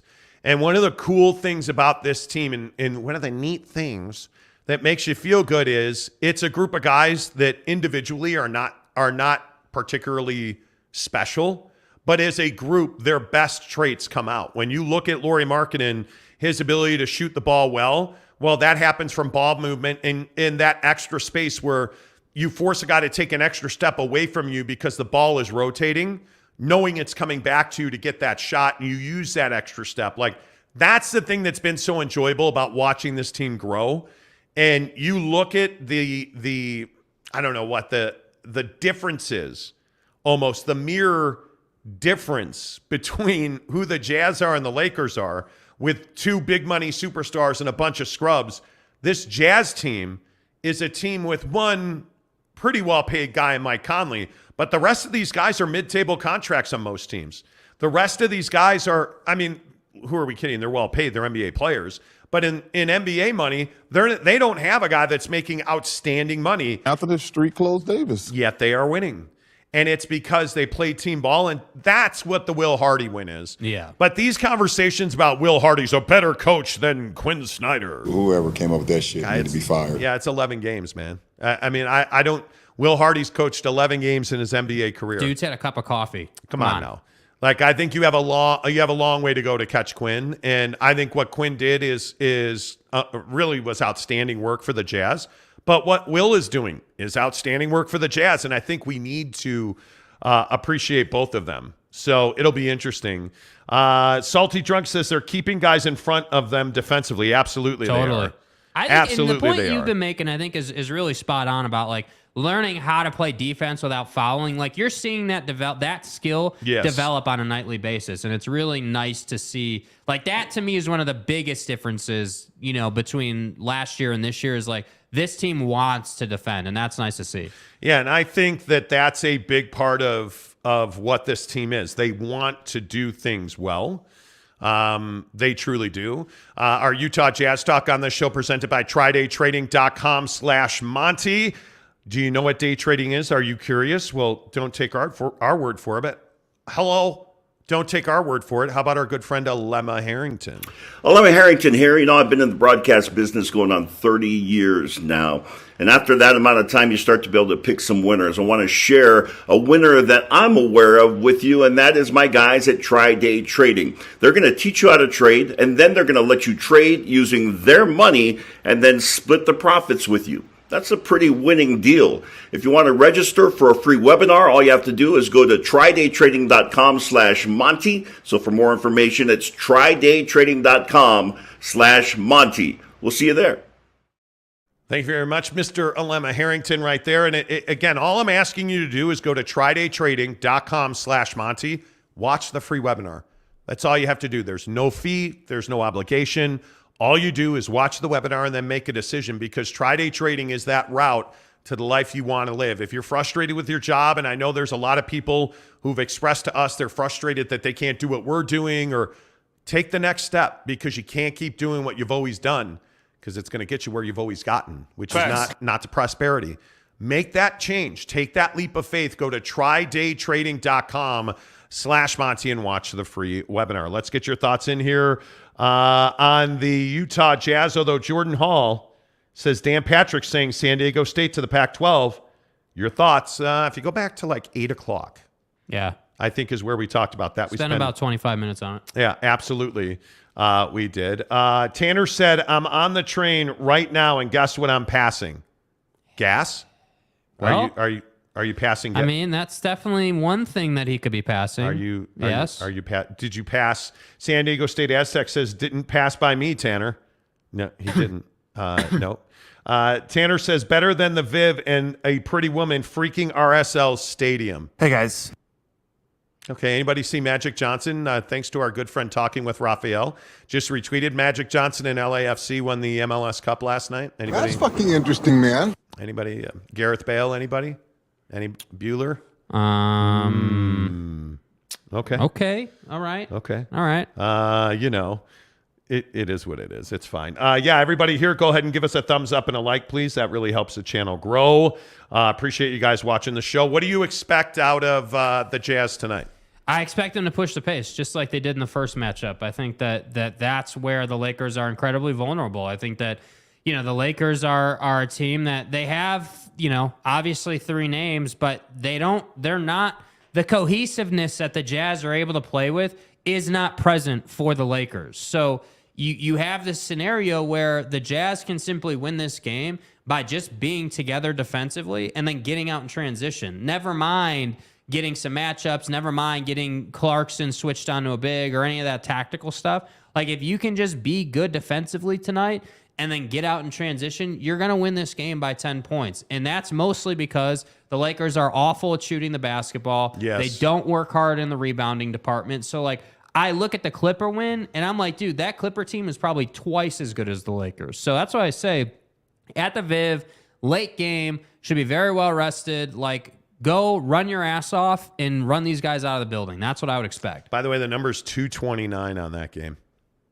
Yeah, I would 229 points. I'd expect 120 out of the Jazz tonight. I would. You would? I would, yeah. Because again, Okay. I think that you look at this team for the Lakers, and again, I love the Lakers. I grew up watching Kobe on Christmas Day, dude. The Lakers are one of my favorite teams. But right now, the truth of the matter is they just can't keep up. They are not a team that over the course of 48 minutes is going to hold you down. That's just not where they're at. And it's unfortunate, but that's why I expect such a high-scoring game. Yeah, I would agree with you on that. We'll see if Vanderbilt plays tonight. I think that'll go a long way in this game, but it's tough to turn around and play back-to-backs with the second night in Salt Lake. I would expect the Jazz to hold the Lakers under 100 or right around 100. I would think that this would be 117-100 the Jazz will win. That's just a guess. But I would think 117-100 would not be surprising to me. Yeah. I mean, a dominant victory. Yeah, I'm kind of surprised the number's only 3. And I'm kind of surprised you haven't been to Barbecue Pit Stop yet, bbqpitstop.com. I tell everybody that Asado seasoning's amazing. Go see the guys. Tell me you heard about it on the Monty Show. I'm telling you, this is the best time of year as well to fire up that smoker. Whether you're a Traeger guy, I'm a total Traeger guy. Yoder, Big Green Egg, doesn't matter. Fire it up. The smoke is pungent in the air. Nothing like it's wings, brisket, burgers, chops. I need some wings. I haven't had good wings on the smoker in a while. Yep. I almost did it last night, but Mrs. Monty was dead set on, she's still getting over the flu. So she's dead set on the Costco pot pie last night. The warm in your stomach vibes. Oh, the wings on the smoker this time of year. Bomb. Absolutely. Absolutely. Make sure you find Barbecue Pit Stop. Anywhere you are in Utah, there's one near you, whether it's Logan, Lehigh, Layton, St. George, or our good friends in Murray, Salt Lake City. Walk in there. They all have great dudes that work there, and their knowledge is second to none. Don't shop at the big box stores. Please shop local. Our local entrepreneurs, guys like Steve at the Barbecue Pit Stop in Lehigh, those guys work really hard to build small business locally. Support them. When you're shopping this holiday season, when you're shopping this Christmas season, support local. Absolutely, please shop with guys like Barbecue Pit Stop. All of them are entrepreneurs. They're all franchised. They all own those stores. They work hard to give you great service at Barbecue Pit Stop.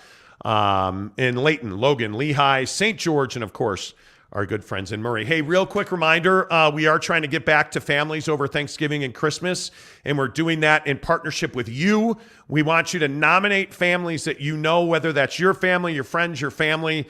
If somebody needs help, if somebody can't afford their Christmas or their Thanksgiving meal, please hit us up. Send me a DM on Twitter or Instagram, The Monty Show, Monty, The Monty Show.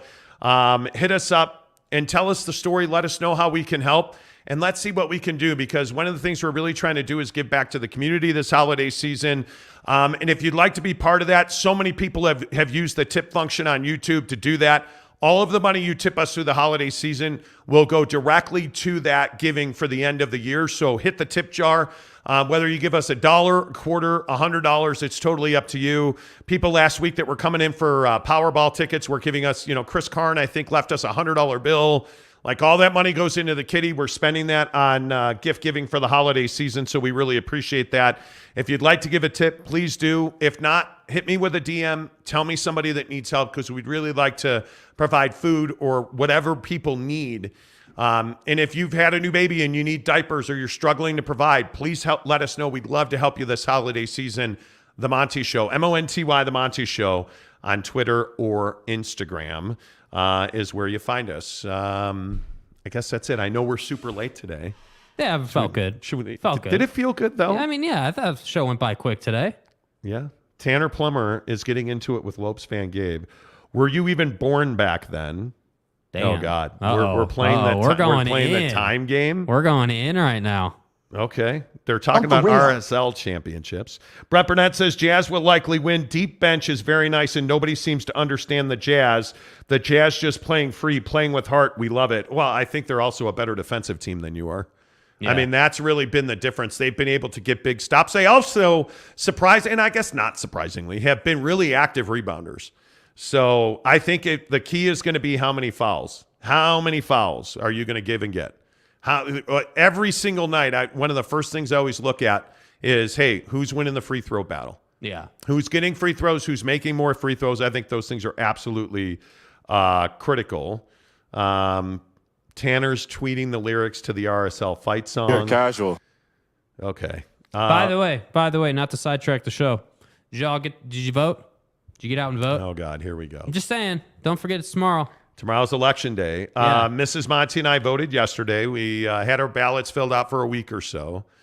Dropped them off at the South Jordan City Hall. There's a drop box right behind for ballots. Did you guys see the numbers that voting by mail now is the predominant way that people are voting? Yeah. It's really incredible. And I think it's fascinating the way that voting technology has advanced. More people are doing drop box or mail-in ballots now, instead of waiting in a line at the polling place to vote. And I think still, obviously, millions and millions of people vote in person. I think it's fascinating that people are asking for ballot by mail and voting that way. Yeah. But yeah, do you still have you voted yet? Yeah, I did yesterday. I dropped it off yesterday, yeah. You did. Did you I actually took the time to read about judges and... Yeah, it was interesting, the judges portion. I know this is kind of obscure, but the judges portion, they don't really give you a ton of insight. They have a voter rating and their peers vote on them, and there's a standard that they have to adhere to at least. And it's really interesting when you start getting down the list, because there's probably 15 of them on the ballot, should this person continue to be or not, and you're voting yes or no.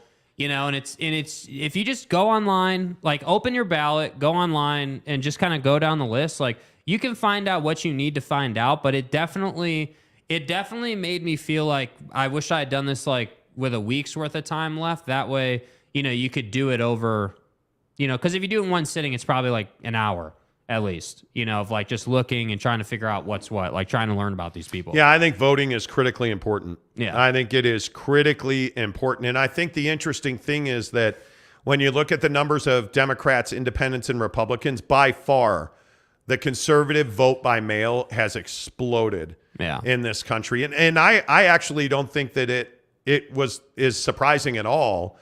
Because I think what you see is that people like the convenience of voting by mail. It gives you time to do your research and then fill out that ballot and drop it off. And then you don't have to deal with election day craziness, which I think is... Ruff's official, dude. The red wave is coming. Yeah. I mean, which is Tanner Ruff says the red wave is coming. Tanner says I voted. Fat Jesus says I voted 3 times. Congratulations. Talking with Raphael podcast says I'm dropping my ballot off today. Let's go. Nice. Lopes fan Gabe says down the ballot races are probably way more important and impactful in everyday life than federal elections. Absolutely.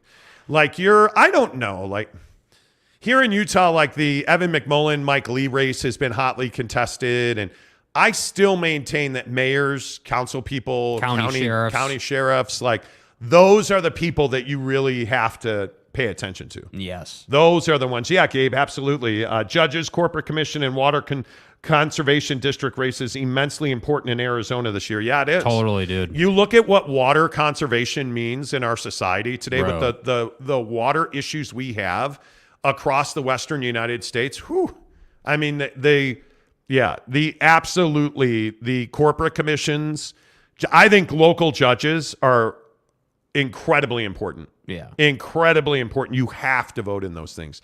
Hey, real quick, because I didn't see it last hour for Football at 50, presented by Papa Murphy's Pizza. Use the promo code Monty25 to get 25% off your order of $25 or more.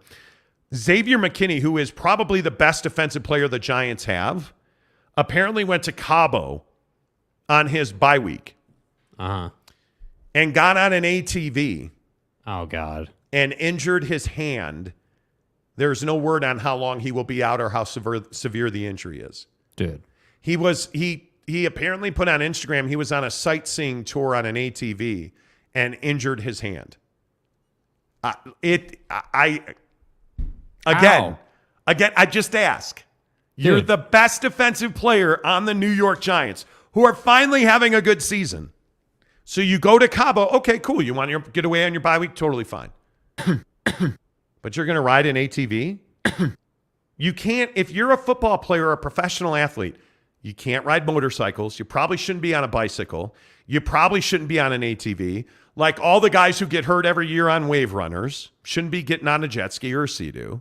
You can't go snowboarding. You can't go skiing. Like that's just part of the life. Do that stuff when you retire, man. That's an issue. I'm amazed by that. Yeah, dude. I am absolutely amazed by that. I mean, he's so important to the Giants. How hard is it to be a professional athlete, bro? Like, how? I don't get it. I don't get it. You're literally paid millions to play a child's game. I don't get it. The Monty Show presented by the Advocates, UtahAdvocates.com. Best injury attorneys in Utah. Appreciate them very much. They take great care of this show. I've known Matt Driggs and the guys at the Advocates for over 10 years now. If you need an injury attorney, if you got hurt at work, yes, they handle workman's comp. Malpractice, car accidents, motorcycle accidents, hook it up right now, UtahAdvocates.com. If you're asking yourself, do I need an attorney? The answer is yes, you do. And the best part is you do not pay the Advocates unless and until they win your case. Chat with them online for free right now at UtahAdvocates.com. Until tomorrow, say goodbye, Jake. Goodbye, Jake.